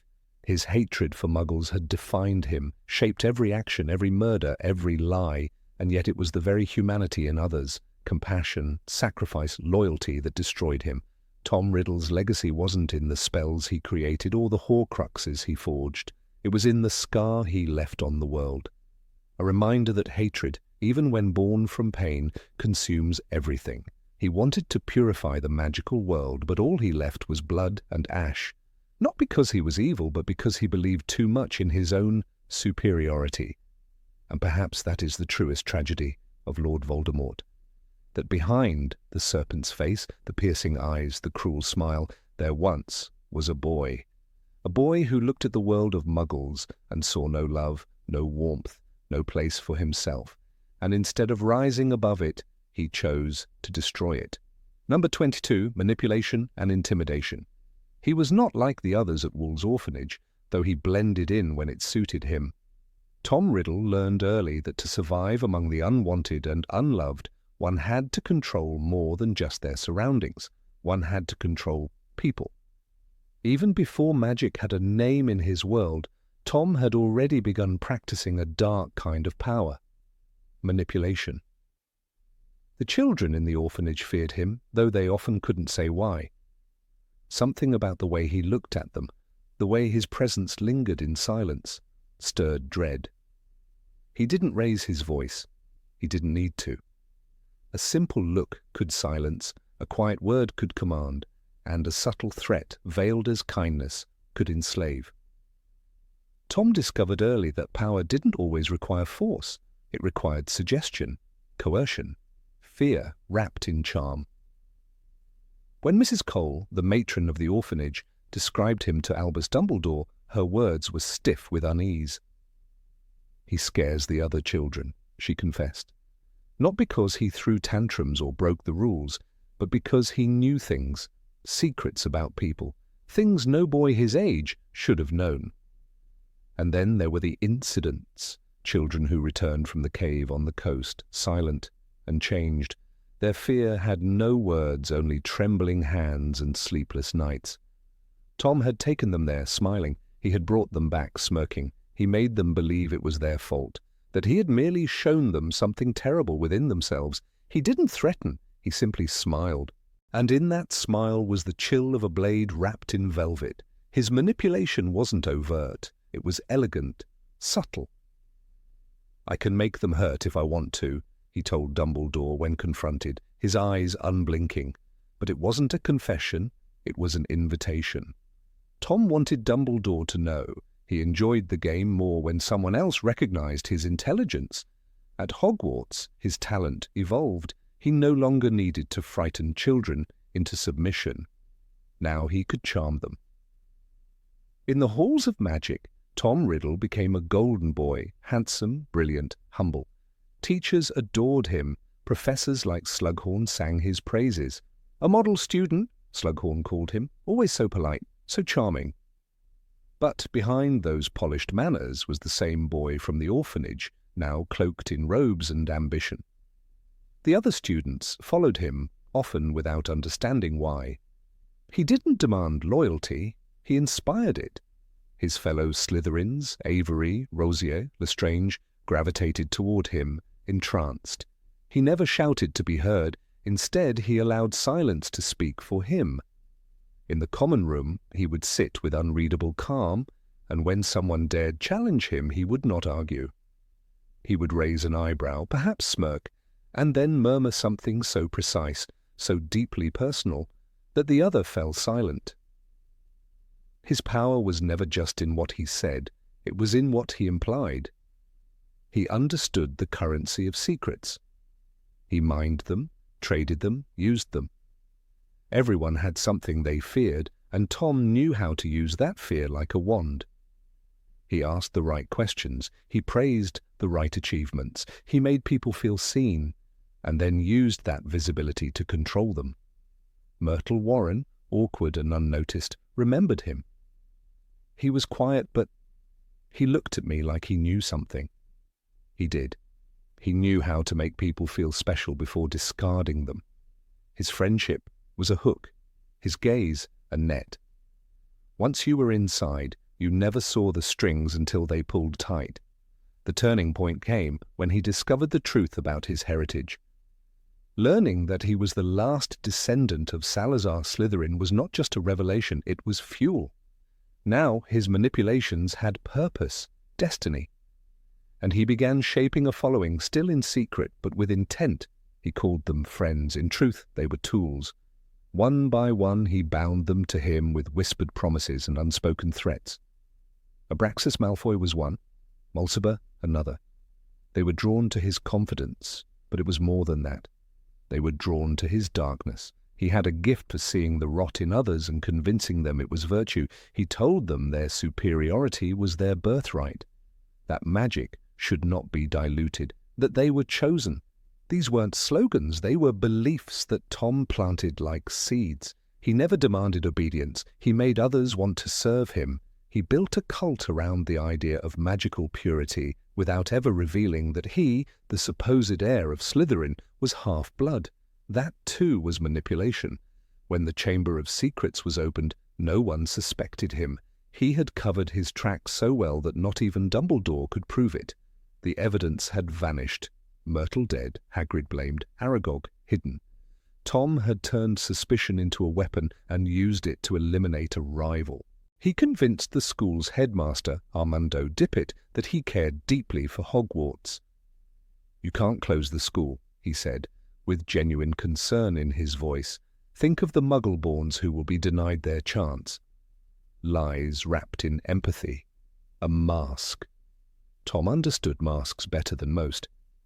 He wore them like gloves, changing them to suit the moment. To Dippet, he was a concerned student. To his friends, a leader. To his professors, a prodigy. To those he deemed unworthy, like Hagrid, a stepping stone.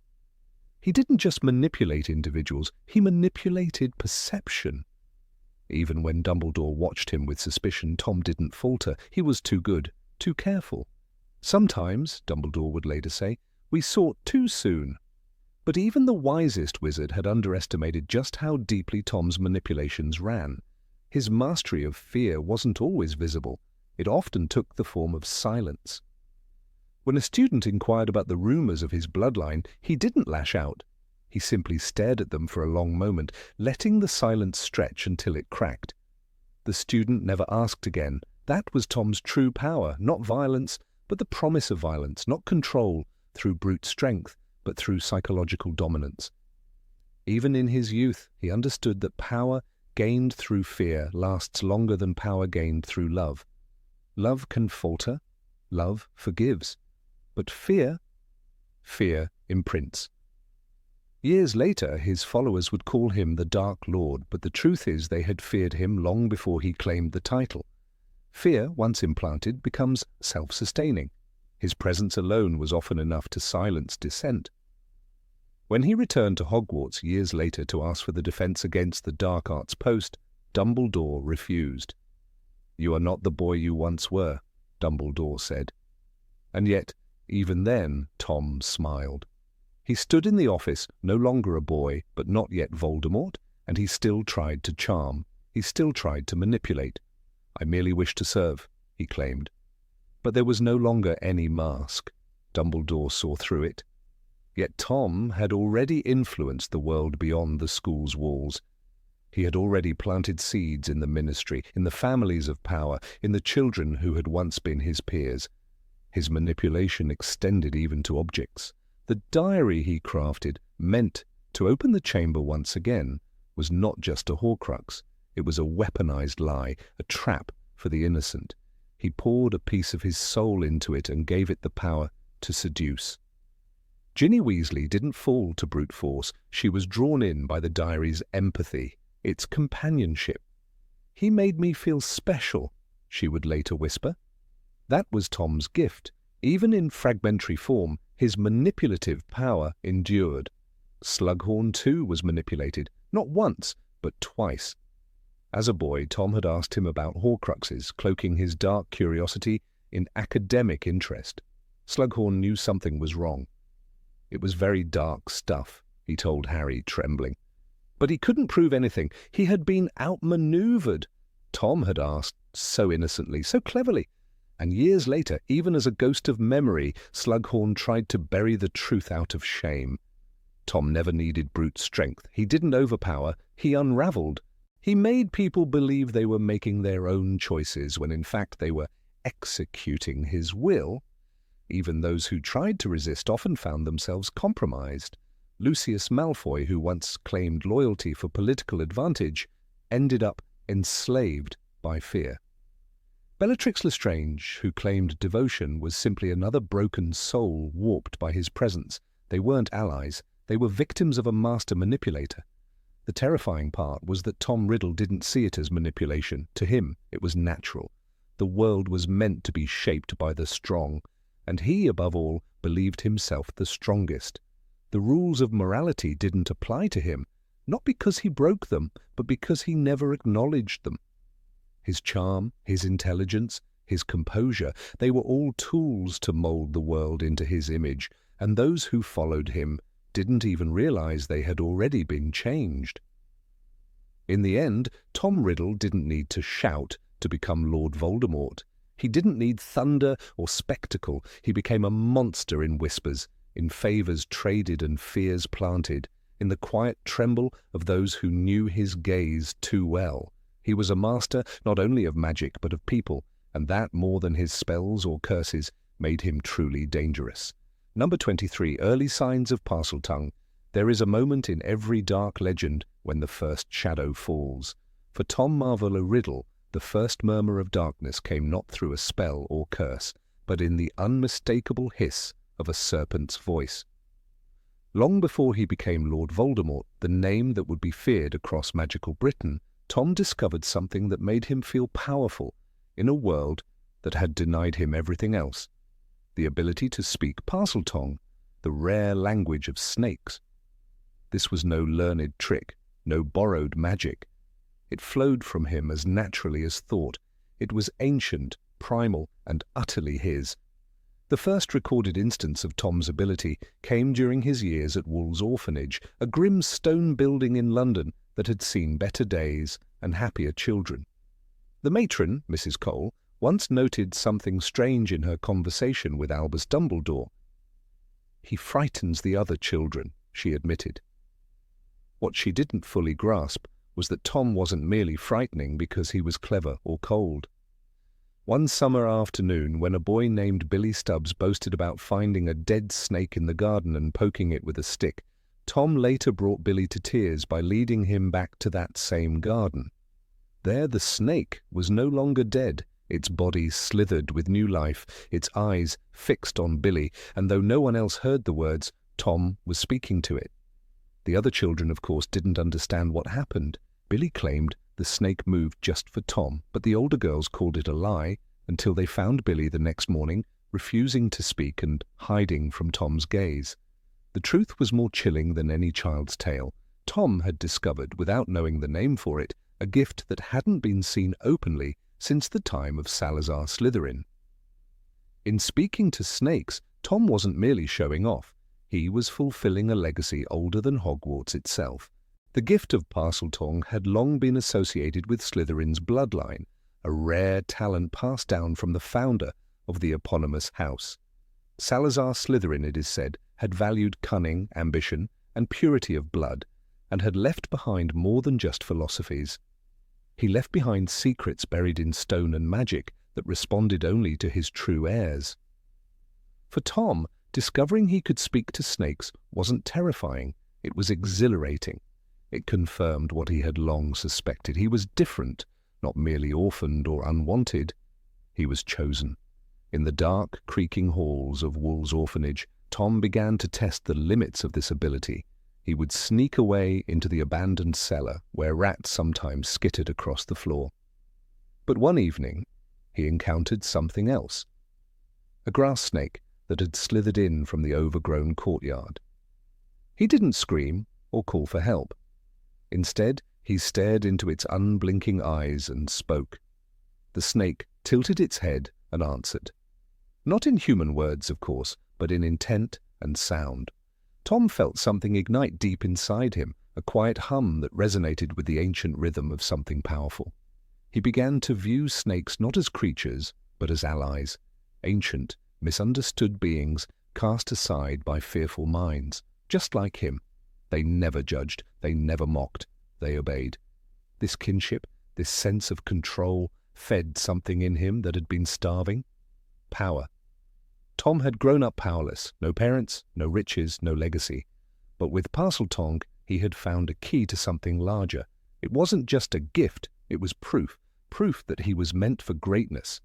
By the time Albus Dumbledore visited him to invite him to Hogwarts, Tom already wore his power-like armor. He knew about his unusual abilities. He knew how he could manipulate people and objects, but he did not mention Parceltongue. That secret he held close. He had already begun to understand that secrecy made power stronger. When Dumbledore's eyes scanned the room, Tom kept his calm. He didn't show him the box of stolen trinkets. He didn't mention the snake in the garden that still came when he called. When he arrived at Hogwarts, the Sorting Hat barely touched his head before shouting, "Slytherin!" It was a moment that felt like destiny fulfilled. The House of Serpents, the founder whose blood sang in his veins, He felt the castle itself respond to him in ways it did not to others. The torchlights flickered when he passed. Cold wind stirred tapestries in his wake. He would often walk the dungeons at night, speaking in whispers that no one else understood. It wasn't long before he began to research the history of his house. Tom devoured the legends of Salazar Slytherin, and especially the one about the Chamber of Secrets. Only the true heir can open it, the story claimed. Many dismissed it as myth, a romantic fantasy about a hidden room in Hogwarts. But Tom knew better. He could feel its truth in his blood.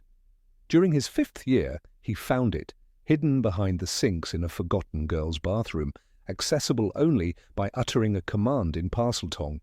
When he hissed the words, the sink shifted, revealing a passage that descended into darkness. It was a moment of triumph. Not just because he had found the chamber, but because it confirmed what he had long believed. He was the heir of Slytherin, not metaphorically, literally.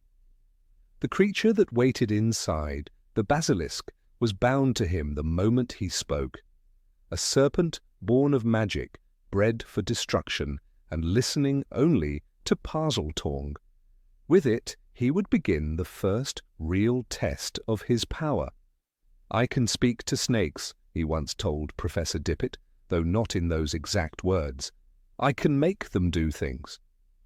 But he never said what kind of things, what kind of whispers, what kind of death could come from a single, unheard hiss. To the rest of the school, Tom Riddle was a model student, handsome, brilliant, charming. He won every award, he earned every teacher's admiration. But there were whispers.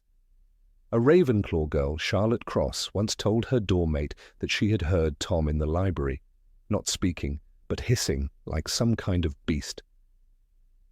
"I thought it was a wind," she said, "until I saw the books moving." The memory haunted her for years. Even in Hogwarts, Parcelmouth was considered dark, dangerous. Most wizards couldn't understand it, and those who could were feared. The language itself had been outlawed in parts of the magical world during the 16th century, mistaken for a demonic tongue. Tom embraced this fear. He never denied it when the rumor reached his ears. He allowed it to fester. Fear was useful. The only teacher who ever questioned him openly was Dumbledore, and even then Tom offered no direct answer. Dumbledore suspected certainly. He saw the signs. He felt the way the air grew colder when Tom entered a room, the way small animals avoided him. But without proof, he could only watch and wait. Years later, when Harry Potter would hear the basilisk slither through the pipes, he would hear it say, "Come, come to me." Those were not just the words of a beast. They were the words of Tom Riddle, preserved in memory, spoken in a language only a few ever understood. Parcelmouth was never just about speaking to snakes. It was a symbol of connection to a forgotten bloodline, of dominance over magical beasts, of mastery beyond the classroom. Tom saw in it a world that others couldn't touch, a world where he stood above while the rest knelt in ignorance. By the time he transformed into Lord Voldemort, Parcelmouth had become his calling card, his emblem. The dark mark might brand his followers, but it was the hiss of snakes that foretold his presence. He no longer needed to hide it. He wanted the world to know. And yet, it had all begun in silence. In a garden, in the shadow of a stone orphanage, with a child speaking to a snake that no one else could hear. That moment defined him more than any battle or spell. For it was then that Tom Riddle realized the world would never understand him, and that he would never need it to. Snakes, unlike people, didn't lie, they didn't pity, they listened. And in their ancient tongue, Tom Riddle found the first voice that ever truly answered back. Number 24, Denial of Love. Tom Riddle was never loved. This is not a metaphor, nor is it poetic exaggeration. It is a cold and literal truth that shaped the entire arc of his existence. His conception was not born of affection or tenderness, but of manipulation. His mother, Merope Gaunt, a broken soul from a crumbling bloodline, used a love potion to enslave the heart of a muggle man, Tom Riddle Sr., a man who did not care for her and never would have. In the haze of false enchantment, a child was conceived, and when the spell lifted, the illusion dissolved. Tom Sr. fled in disgust, leaving Merope pregnant, abandoned, and hopeless. She died in childbirth, alone, her love having failed to anchor either her lover or her life. Her son entered the world with no hands to greet him, no lips to whisper his name, and no heart to cradle his own. Tom Marvolo Riddle was raised in Wool's Orphanage, a grey building in London, filled with forgotten children and forgotten warmth. There was food, yes, and discipline, but never affection, never joy. From his earliest days, Tom learned that to rely on others was to be disappointed. He watched other children cry for mothers who might return and fathers who might care. He did not cry. He did not wait. Instead, he turned inward. He learned silence, observation, control. These were the tools he could trust. And yet, even as a child, he knew he was different. Strange things happened around him, things he could not explain. A boy who taunted him once found himself dangling upside down in the air, terrified and sobbing. A rabbit he disliked was found hanging, lifeless. Tom denied nothing. He spoke with cool precision. "I can make them hurt if I want to," he once told the orphanage matron, his eyes steady, unblinking. Power, not love, was the only language he understood. When Dumbledore arrived at the orphanage to tell the 11-year-old boy he was a wizard, Tom did not show awe or gratitude. He did not cry in relief to discover a world where he might belong. Instead, he asked whether he could control others, whether he could make them obey. Already, he associated magic with dominance, not wonder. Already, the door to love was closed, bolted by his own will. "I can speak to snakes," he said instead, a revelation he delivered with satisfaction. Parcelmouth was his birthright, inherited from Salazar Slytherin, and in that moment he knew that blood and power would matter far more to him than affection ever could. At Hogwarts, Tom blossomed, but not in the way others did. He was charming, yes, but calculated, brilliant, but cold. He gathered followers, but never friends, even those who believed they were close to him, like Avery, Rosier, or Lestrange, were merely pawns. To them he was magnetic, a born leader. To him they were disposable, tools to be used and cast aside. He named himself Lord Voldemort, shedding the legacy of his Muggle father and embracing the myth of pure-blood supremacy. He built a persona of invincibility. He feared nothing except perhaps the vulnerability that came with caring. He once asked Professor Slughorn about Horcruxes, a topic buried deep within the forbidden recesses of magical study. It was not enough for Tom to avoid death. He wanted to conquer it. "Wouldn't it be better," he asked, "to live forever?" Slughorn, disturbed by the question, stammered through a warning, but Tom already knew. He had researched the darkest magic, seeking not just survival, but permanence. The soul, he learned, could be split by murder, and with each act he could embed a fragment of himself into an object. Not once, not twice, but 7 times. 7, he said, the most powerfully magical number. The decision to create 7 Horcruxes was more than a pursuit of immortality. It was a symbolic obliteration of the self. With each kill, he severed ties to the human experience, remorse, guilt, empathy, the very things that made love possible. He hollowed himself out deliberately with surgical precision, as if love were a weakness to be surgically excised. Dumbledore would later tell Harry he never loved. He never had friends, not as most people understand the term. He was incapable of love. This incapacity became his greatest flaw. For all his brilliance, for all his strategic cunning, he misunderstood the fundamental rule of magic. The deepest power comes not from domination, but from sacrifice. He could not comprehend why Lily Potter's act of self-sacrifice protected her son. He viewed love as a foolish sentiment, a distraction. He never saw it as a weapon. And so, when he killed her, thinking only of eliminating a threat, he set in motion his own defeat. Lily's love created a magical protection so ancient, so profound, that even Voldemort's dark spells could not pierce it. Harry survived the killing curse because of love, because his mother gave her life willingly. "You're protected, in short, by your mother's love," Dumbledore explained.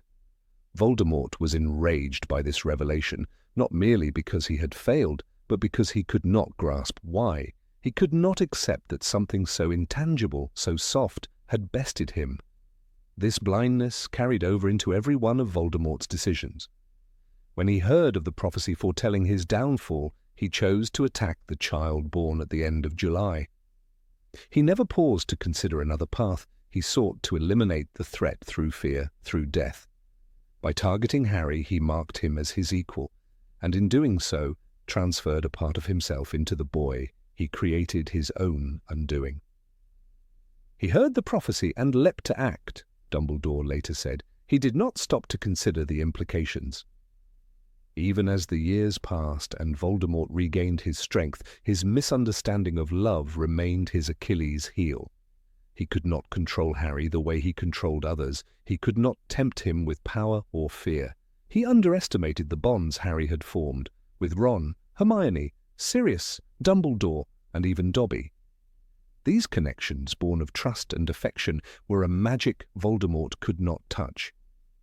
In the Department of Mysteries, when he tried to possess Harry, he failed. Harry, consumed with grief over Sirius's death, should have been vulnerable. But his sorrow was not weakness, it was evidence of love. "You're the weak one," Harry told him, "and you'll never know love or friendship." In that moment, Voldemort was repelled by the strength of Harry's emotions, emotions he had never allowed himself to feel. The very soul he had fractured to avoid death now recoiled from the one thing that could have made him whole. When Voldemort finally seized control of the Ministry, he attempted to rewrite reality. He installed fear as law, blood purity as doctrine, and surveillance as order. But he could not erase love. Underground, people still helped one another. Families still protected each other. Even in the darkest hours, love flickered, resilient, undying.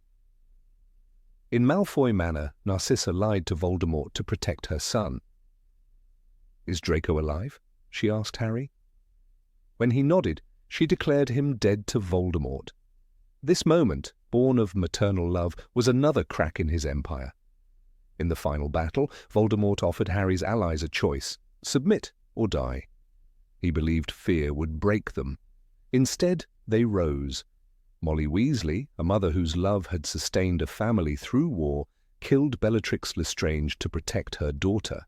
Neville Longbottom, whose parents had been tortured into madness by Voldemort's followers, stood before him and refused to yield. These were not warriors born of hatred. They were defenders, forged in love. And then came the moment of reckoning. In the Great Hall, Harry faced Voldemort not with curses, but with truth.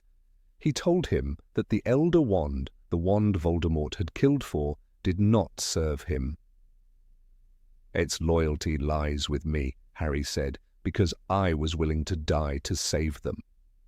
This was the final blow, not a hex, but a revelation. The wand rejected its master because Voldemort had never understood loyalty, never earned it, never given it. He could not comprehend that a wand might respond not to power, but to love. When the killing curse rebounded, it was not simply magic defeating magic. It was the consequence of a lifetime of choices, a life built on domination collapsing beneath the weight of the one thing he never grasped. As his body fell, as his soul ripped apart for the final time, there was no one to mourn him, no one to whisper his name in sorrow. He died as he lived, alone, unloved, and unaware of what he had missed. It is perhaps the greatest irony of the Harry Potter saga that the most powerful, dark wizard of the age was not defeated by strength, but by sentiment, not by strategy, but by sacrifice. Voldemort's genius was undeniable, his charisma was magnetic, his ambition was boundless, but his heart was hollow. He chose to sever it from himself, believing that emotions were a liability. In doing so, he crippled the one part of himself that might have saved him. Tom Riddle was not born evil. He was born unloved, but rather than seeking the warmth he lacked, he rejected it. He called love a weakness, not realizing it was the one force stronger than death. And in the end, that denial, more than any spell, any curse, any Horcrux, was his undoing. Number 25. The memory in Hogwarts. There was something hauntingly precise about the memory of Tom Riddle that Harry Potter encountered in the depths of Hogwarts. It was not just a vision or a dream. It was not a ghost, nor a traditional echo of magic. It was a living fragment, intelligent, cunning, aware, a sliver of soul that had once walked the same corridors, sat in the same classrooms, and looked up at the same enchanted ceiling in the Great Hall. Yet there was an undeniable difference. Tom Riddle had not merely been a student. He had been a storm, quietly growing, coiling, waiting to strike. When Harry opened the diary in the Chamber of Secrets, what he unleashed was far more than inked letters on paper. The pages bled memory, crafted with such vividness, it transcended the bounds of a simple recollection. Harry found himself drawn into a moment from 50 years before, standing beside a boy who appeared no older than himself. Tom Riddle had that kind of face, sharp, handsome, and smooth, untouched by hardship. His demeanor was impeccable, calm, courteous, articulate. But beneath the polished surface was a mind that never stopped calculating. It was the calm of deep water hiding treacherous currents. What made the encounter so terrifying wasn't just that the diary spoke. It was that it watched, it remembered, it judged. This fragment of Tom Riddle was not a ghost locked in time, but a being who thought and responded. He could charm, persuade, and deceive with the same measured ease he had mastered as a boy at Hogwarts. The diary had been created not only to preserve memory, but to ensnare. And it worked. Ginny Weasley, innocent and frightened, found herself manipulated by the persuasive whispers of a charming stranger who seemed to understand her better than anyone. Riddle fed on her emotions, her secrets, her fears, drawing strength with every word she confided. Ginny poured out her soul to me, the diary would later reveal. I grew stronger and stronger on a diet of her deepest fears, her darkest secrets. These were not the words of a child, but of a predator. Riddle had been a student in Slytherin House, an orphan raised in a muggle orphanage, yet surpassing all his peers with effortless excellence.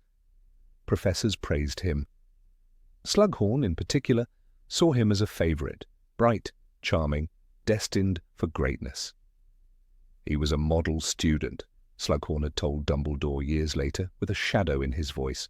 Brilliant, but a little odd. The oddness was not in his abilities, but in his lack of empathy. Even as a child, he had tortured animals and stolen from the other children at the orphanage. Dumbledore had known this darkness early on, confronting him before Tom even received his Hogwarts letter. At 11 years old, Riddle spoke of power and control.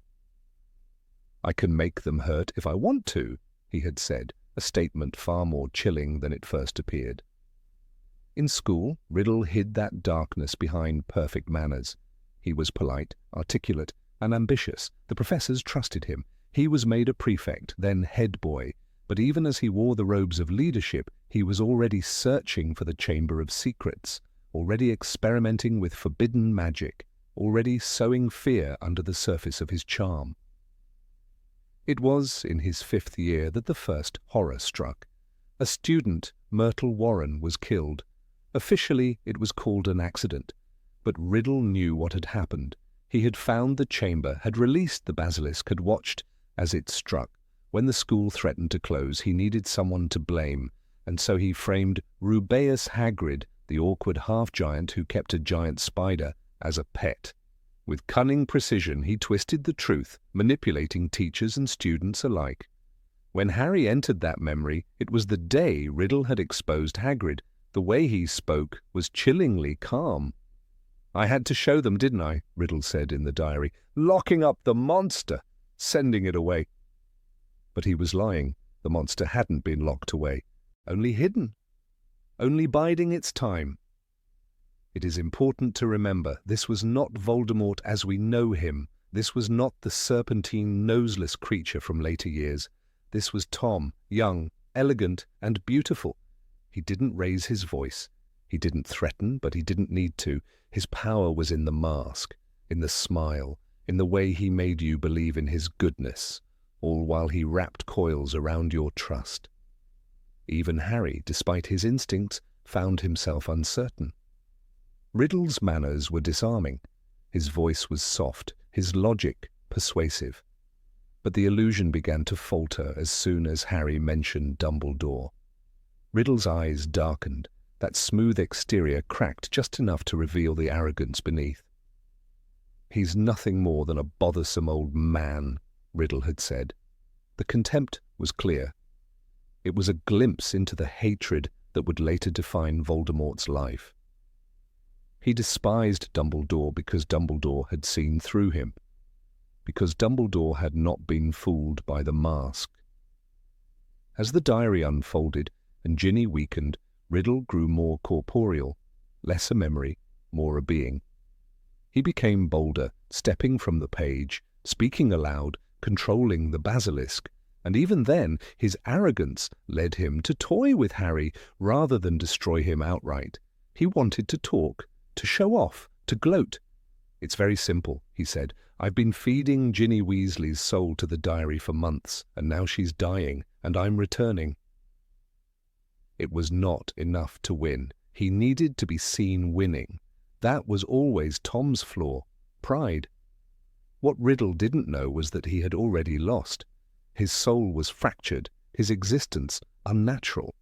The very tool he used to cheat death became his undoing. The diary, that terrible creation, was destroyed with a fang from the very beast he had controlled. Ink poured from the wound like blood. The fragment screamed, but even as it died, it did not beg. It raged, because even then, Tom Riddle could not conceive of defeat. Years later, Dumbledore would explain the diary's significance to Harry. "Very few people ever knew what it was," he said. "I believe it was a Horcrux. A vessel of soul, a fragment torn by murder, created when Tom Riddle killed for the first time. That first kill was a sacred thing to Riddle. He had done it with purpose, to create something eternal, to anchor himself in the world. In making the diary, he wasn't just preserving memory, he was preserving himself. And in that preservation lay his most terrifying power, the ability to continue manipulating, even in absence, to speak, to whisper, to consume. The Horcrux was more than a magical object. It was a reflection of who Riddle truly was, cold, precise, seductive, lethal. It wasn't just a memory of Tom's school years. It was Tom, as he had been and always wished to remain, young, brilliant, adored, untouched by death. But it is in this image that we must confront the true horror, because Tom Riddle in the diary is not a monster. He is not hideous. He is not ranting. He is calm. He is reasonable. He is the boy who might have been a hero. And that is what makes him terrifying, because his evil wasn't forged by pain or trauma alone. It was chosen. The mask he wore in school was not a disguise. It was a performance, and he was very, very good at it. Enough to fool teachers, enough to be trusted with power, enough to be remembered with admiration even after he left. Yet behind the scenes, he was already splitting his soul again, already hiding trophies, already seeking immortality. He used his time at Hogwarts not only to learn magic, but to defile it, to twist the noble history of the school to serve his own ends. The four founders had created Hogwarts to nurture and protect young witches and wizards. Riddle sought to use their legacy to create terror. The Chamber of Secrets, originally a legend, became his tool. The basilisk, his weapon. The diary, his monument. And all the while, he remained a myth to others, a boy of promise, a student of excellence. But that memory in the diary does not lie. It reveals the truth that words often conceal. Tom Riddle was never truly good. The darkness was always there, lurking beneath the surface, smiling, waiting. The diary simply gave it form. What Harry faced in that chamber was more than a spell or a creature. It was the essence of what made Voldemort Voldemort, not just his magic, but his obsession with control, his fear of death, his hatred of weakness. and his need to be remembered. He had written himself into eternity. And yet even in that fragment there was a fatal flaw. He underestimated love, underestimated courage, underestimated the very things he had scorned as a boy.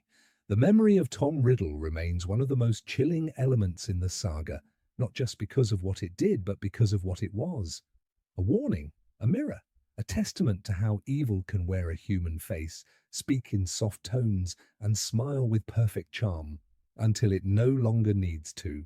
Number 26. Obsession with Slytherin's legacy. From the moment young Tom Marvolo Riddle stepped through the wrought iron gates of Hogwarts School of Witchcraft and Wizardry, he was determined to stand above everyone else. He walked the stone corridors not like a boy, but like a prince returning to a long-forgotten kingdom. Beneath the polished shoes and perfectly combed hair, there was something ancient and unnerving in the way he moved, as though he carried within him the echo of a darker age. It was not long before he discovered the truth that would define his path. He was the last living descendant of Salazar Slytherin. The revelation struck Riddle like a divine calling.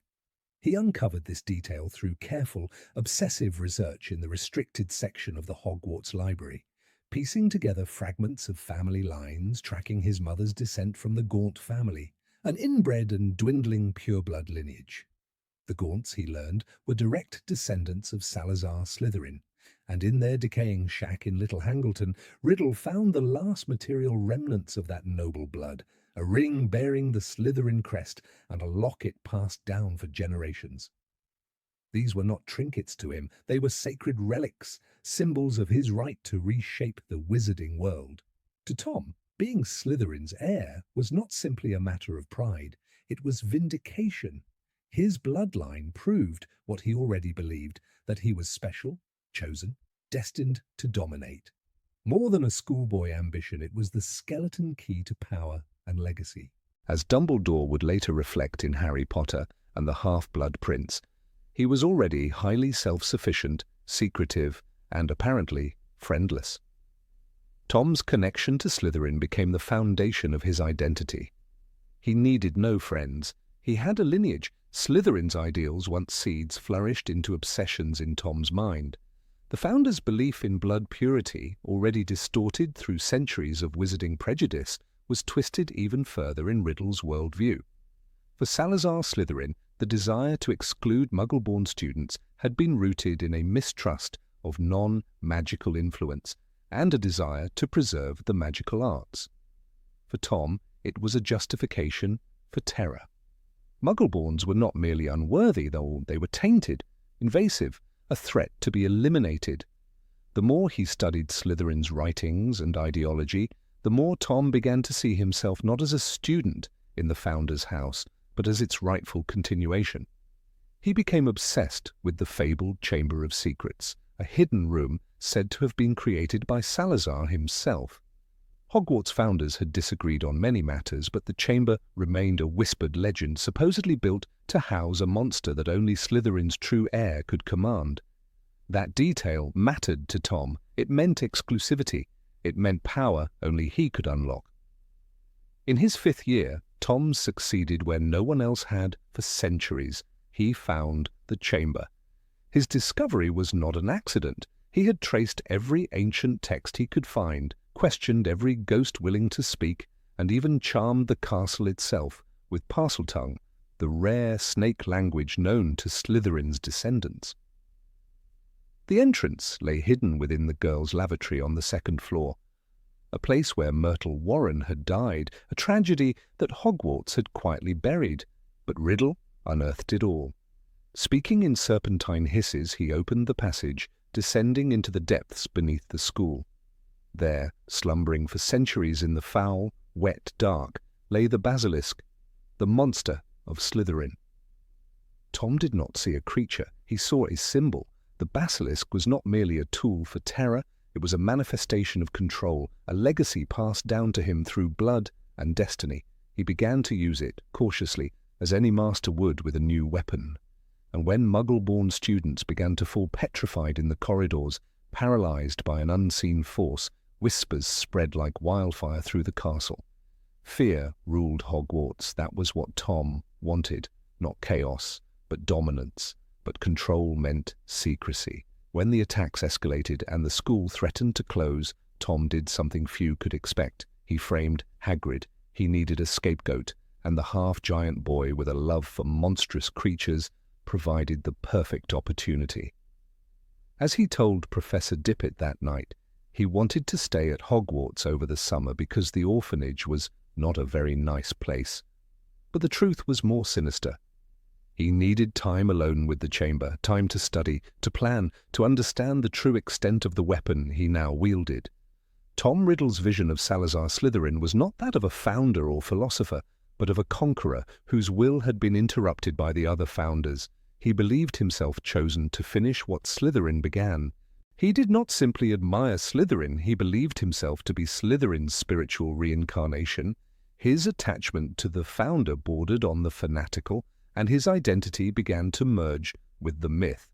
In the chamber, surrounded by the serpent's bones and the dripping stone statues, he was not a boy anymore. He was something more ancient, something eternal. Even the name Tom Riddle began to feel beneath him. A name given to him by a muggle father who abandoned his witch mother. A name of weakness. In his final year at Hogwarts, he shed it. He anagrammed his full name, Tom Marvolo Riddle, into something more befitting his legacy. I am Lord Voldemort. He did not merely create a new name, he created a new persona, one crafted entirely around the mythology of Slytherin. It was cold, commanding, regal. It was not born, but forged. And with this new identity came a darker obsession, immortality. Tom had already begun experimenting with Horcruxes, the darkest of magic, allowing a wizard to split his soul by committing murder. His first Horcrux, and the very diary he used to reopen the chamber in Harry Potter and the Chamber of Secrets, was more than a magical object. It was a time capsule, a doorway to a past where his ideology could live again. As Ginny Weasley would later discover, the diary had a will of its own. Tom's will. When she opened her heart to it, she was not speaking to a book, but to the spirit of a boy possessed by history. The diary fed on her soul, pouring into her the beliefs, the charm, the bitterness of a young man who had never forgiven the world for his birth. It was not a ghost. It was a memory preserved in ink, a Slytherin air echoing through time. The items Tom chose to turn into Horcruxes were not random. He selected objects intimately connected to the founders of Hogwarts, Helga Hufflepuff's cup, Rowena Ravenclaw's diadem, and, of course, Slytherin's locket. Each object was a trophy, a testament to his conquest of the school's legacy. But the locket held a special place. It had once belonged to Merope Gaunt, his mother, who had stolen it from her family in a moment of desperation. In reclaiming it, Voldemort believed he was restoring honor to the Slytherin line, but the locket was more than a relic. It was a vessel of pride, hate, and lineage. When it was finally destroyed by Ron Weasley, the Horcrux revealed a vision soaked in malice. Harry and Hermione together, Ron forgotten, abandoned. It whispered the same lies that Tom had once believed, that only blood and power mattered. Tom Riddle's obsession with Salazar Slytherin shaped every decision he made. It was the root of his hatred, the justification for his cruelty, the fuel for his transformation into Lord Voldemort. But it was also his greatest weakness. He clung so tightly to the idea of legacy that he failed to understand the present. As Dumbledore later explained to Harry, perhaps those who are best suited to power are those who have never sought it. Voldemort sought it not for justice, nor for vision, but for lineage. That made him predictable. It also made him blind to love. In the end, it was a boy born of love, a boy he dismissed as half-blood and weak, who destroyed him. Harry Potter was everything Tom Riddle was not: humble, loyal, willing to die for others. In Harry, the founder's true legacy lived on, not through relics or bloodlines, but through choices. Still, the tale of Tom Riddle remains a warning. His obsession with Slytherin's heritage turned into a cult of self. It was not history he honoured, but ego. He took the echo of an old ideal and turned it into a weapon, using ancient fears to forge a new tyranny. Slytherin's ideals, once complex and rooted in preservation, became perverted into fanaticism. The Chamber of Secrets still exists, hidden deep beneath the school. The basilisk is gone, slain by the sword of Gryffindor, but the statue of Salazar remains, carved into the stone with a face severe and silent. It watches, it remembers, and perhaps it waits. Not for another heir, but for someone wise enough to break the chain. Number 27, Contempt for Weakness. There was a moment in the life of young Tom Riddle when the seed of hatred for weakness first took root. It did not happen in the grand halls of Hogwarts or during his search for ancient magic. It began in the narrow grey corridors of Wool's orphanage. Among the neglected children, Tom watched the others weep, beg, submit. Their tears repulsed him, their dependence revolted him. They clung to kind nannies and flinched before the bullies. They cried at night into their thin pillows and whispered the names of parents long gone. Tom, who had no such names to whisper, saw their grief not as touching, but as a flaw, a sickness. Even then he understood something dark and absolute. Weakness invited control. Weakness was a signal, and Tom Riddle refused to be controlled. His disgust deepened when he learned the truth of his own parentage. His mother, Gaunt, had been a witch, but she had died shortly after giving birth to him, alone, impoverished, in a muggle orphanage, after letting go of the magic that once bound his father to her.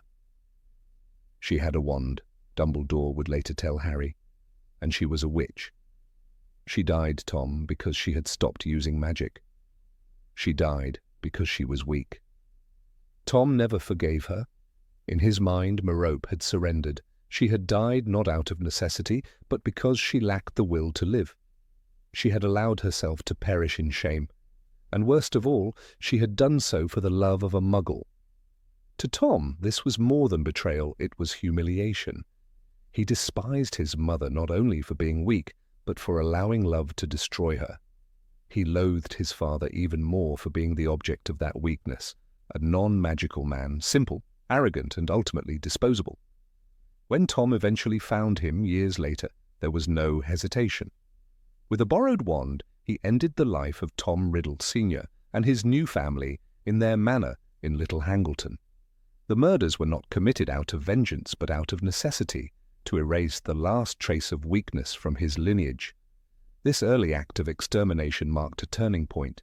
From that moment forward, Tom Riddle was at war, not just with those around him, but with anything within himself that might resemble the fragility he detested. He was precise in his speech, measured in his manner. He never raised his voice, never revealed panic, and never showed remorse. While other students at Hogwarts allowed themselves to be comforted by friends or distracted by Quidditch, Tom remained coldly focused. He was the prefect who outshone all others, the boy who could speak to serpents and read ancient runes as if born to them. But beneath this brilliance was a fire that consumed anything soft or human. He studied those who were revered, Hepzibah Smith for her collection of magical relics, Professor Slughorn for his influence, and learned how power operated in secret. But he also studied the broken, moaning Myrtle, whom he manipulated and murdered without blinking, the children who trembled at the sound of his name, even the ghosts who floated through the halls of Hogwarts. "Do you know," he once said, "I can make people hurt if I want to." He said this not with cruelty, but with certainty. Pain was a tool, fear was a language, emotion was a weakness to be weaponized. His transformation into Lord Voldemort was not a theatrical invention, it was an act of purification. The name Tom Riddle was tied to weakness, to an orphan's cradle, to shame. Voldemort was strength incarnate, a name with no trace of vulnerability, only dread. He shaped his identity the way a sculptor carves marble, cutting away everything that was soft, gentle, or human. Even his appearance changed. The handsome boy with dark eyes became a pale creature with slit-like pupils and serpentine features. The change was not accidental. It was a reflection of what he believed was true power, the shedding of humanity. His quest for immortality was not driven by fear of death, but by contempt for limitation. Mortality was, to Voldemort, the ultimate weakness. "There is nothing worse than death, Dumbledore," he declared. And Dumbledore, with quiet certainty, replied, "You are quite wrong." But to Voldemort, who had watched his mother die for love, who had seen his father abandon his family without a glance back, death was surrender. And surrender was shameful. He split his soul to achieve what no other wizard dared, the creation of Horcruxes. With each murder, each fragmentation, he severed the last remaining ties to emotion. As he said to his followers, "You must be strong. You must purge weakness from your hearts." And yet, even in his pursuit of godhood, Voldemort continued to surround himself with weakness, not to emulate it, but to dominate it. The Death Eaters were not equals, but pawns. He chose them not for their strength, but for their need to serve. Bellatrix Lestrange adored him with fanatical devotion because her love was desperate. Lucius Malfoy grovelled at his feet, not because he was brave, but because he was terrified. And Peter Pettigrew, the trembling traitor, served Voldemort because he had no spine of his own. Voldemort kept such people close to remind himself of what he had escaped. His interactions with Harry Potter reveal the depth of his scorn for emotion. He could not comprehend Harry's capacity for self-sacrifice or loyalty. When he possessed Harry's mind at the Ministry of Magic, he was driven out not by a curse, but by love, Harry's love for Sirius Black. The experience enraged him. Love was a force he could not command. He considered it primitive, the province of the feeble. And yet, again and again, it undermined him. Harry survived the killing curse not once, but twice, shielded by his mother's sacrifice and later by his own acceptance of death. These acts of weakness became Voldemort's undoing. He did not understand why Severus Snape, the man he most relied on, ultimately turned against him. The truth that Snape had loved Lily Potter was incomprehensible to Voldemort. Love, to him, was irrational, and irrationality was dangerous. When he killed Lily, he believed he was removing an obstacle. He did not realize he was planting the seed of his downfall. Snape's love, quiet and unyielding, was a force Voldemort could never measure or predict. It was not logical, it was not strategic, and that made it powerful in a way Voldemort would never understand. Voldemort's obsession with strength was his curse. He mistook control for respect, silence for obedience, and fear for loyalty. He never grasped the subtleties of human connection. When he entered the Great Hall during the final battle and announced Harry Potter's death, he expected the resistance to collapse. "Harry Potter is dead," he cried. But instead of submission, he was met with defiance. People wept, yes, but not in fear. They wept for love, and love once again became a weapon he could not counter. Even in his final moments, Voldemort could not accept the truth. When Harry faced him in the Great Hall, wand in hand, Voldemort still believed he would win. He sneered at the idea of remorse. "Try for some remorse, Riddle," Harry said. But Voldemort refused. He was still the boy from the orphanage who believed that emotion was poison. He died as he had lived, alone, unloved and terrified, though he would never admit it. His body collapsed, lifeless and mundane. There was no grandeur in his fall, just silence. The tragedy of Tom Riddle lies not in his evil, but in his emptiness. He was brilliant, talented, charismatic, but hollow. Every decision he made was a step away from vulnerability.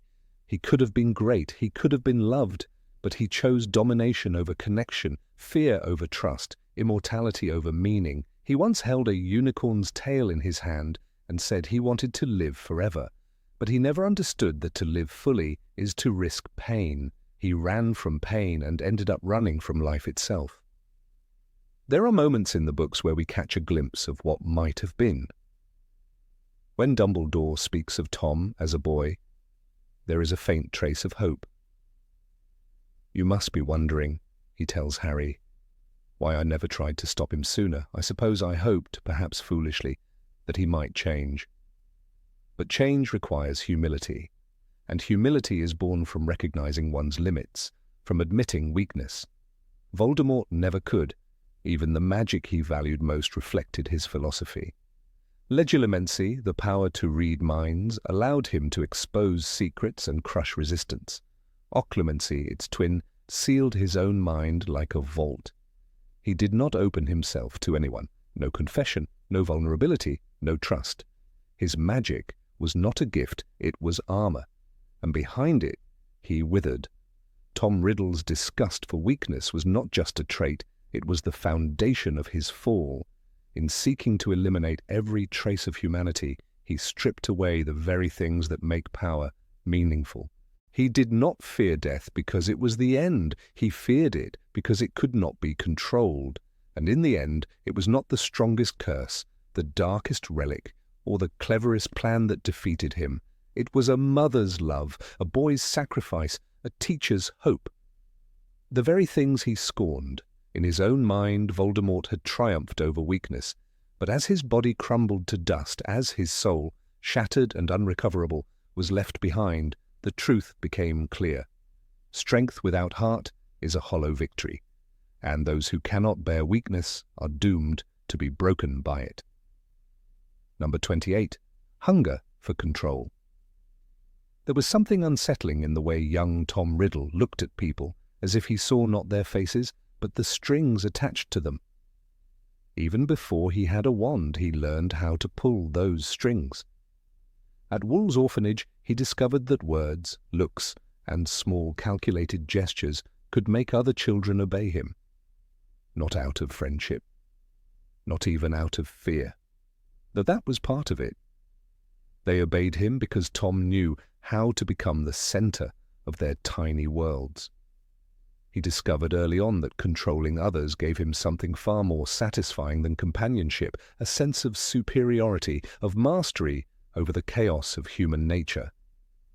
He was 11 when Albus Dumbledore first met him, and even then control seeped into every corner of Tom's demeanor. His room was meticulously tidy, his eyes were cold, watchful, appraising. He spoke not with the awe of a boy meeting a wizard, but with the caution of someone assessing a threat. When Dumbledore asked if he had ever hurt anyone, Tom didn't flinch. He asked, "They deserved it, didn't they?" This was not the voice of a confused child. It was the voice of someone who had already appointed himself judge, jury, and executioner. Hogwarts to Tom was never just a school. It was a field of conquest. He absorbed knowledge with hunger, not because he loved learning, but because each spell was a tool, each fact a weapon. He did not want to be the best student because of pride, but because being the best meant influence. It meant reverence. He understood the mechanics of power early on. Admiration is a leash, and those who admire you will follow where you lead, even into darkness. Within a year, Tom had created his first circle, not of friends, but of followers. They weren't bound to him by affection. Rather, they were seduced by his charm, intimidated by his intellect, and swept along by the magnetic force of his ambition. Among them were future Death Eaters, Avery, Rosier, Mulciber. They were young then, still untouched by war, but already touched by Tom's influence. He whispered to them about purity, about strength, about the future of magic in hands that deserved it. His ideas weren't shouted, they were planted, like seeds in soft earth. Tom's control was never just about commanding attention, it was psychological. He knew how to make others feel small or honored or afraid, whatever it took. He never yelled, he rarely showed anger. Instead, he curated an aura of cool precision like a blade kept perfectly honed. "I can make bad things happen to people who annoy me," he had once said at the orphanage. Years later, that calm cruelty remained. When he smiled, it was with purpose. When he spoke, every word was calculated. The Chamber of Secrets was not just an experiment in power. It was a declaration.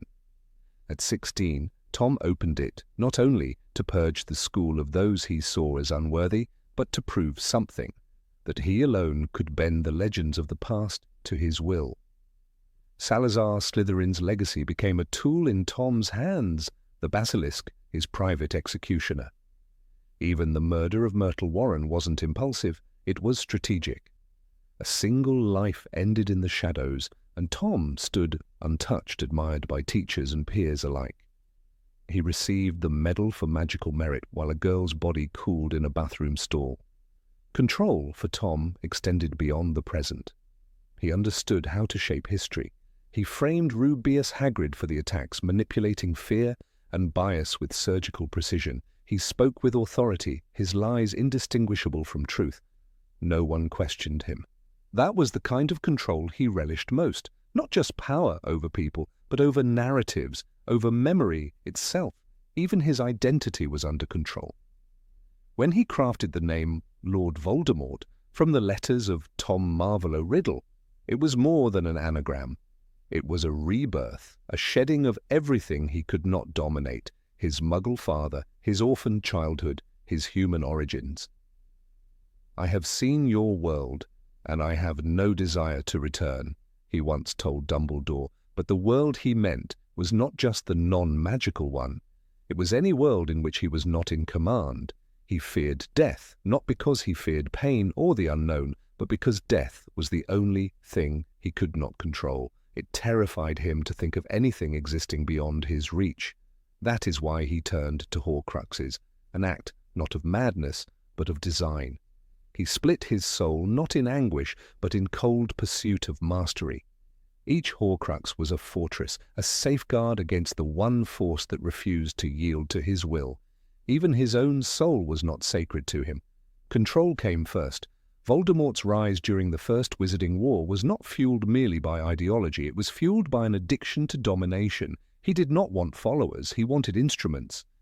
Bellatrix Lestrange once said, "The Dark Lord does not believe in loyalty, only power." She wasn't wrong. Voldemort trusted no one because true control cannot coexist with trust. He inspired devotion, yes, but he returned it only with manipulation and threats. His inner circle was a rotating gallery of usefulness and betrayal.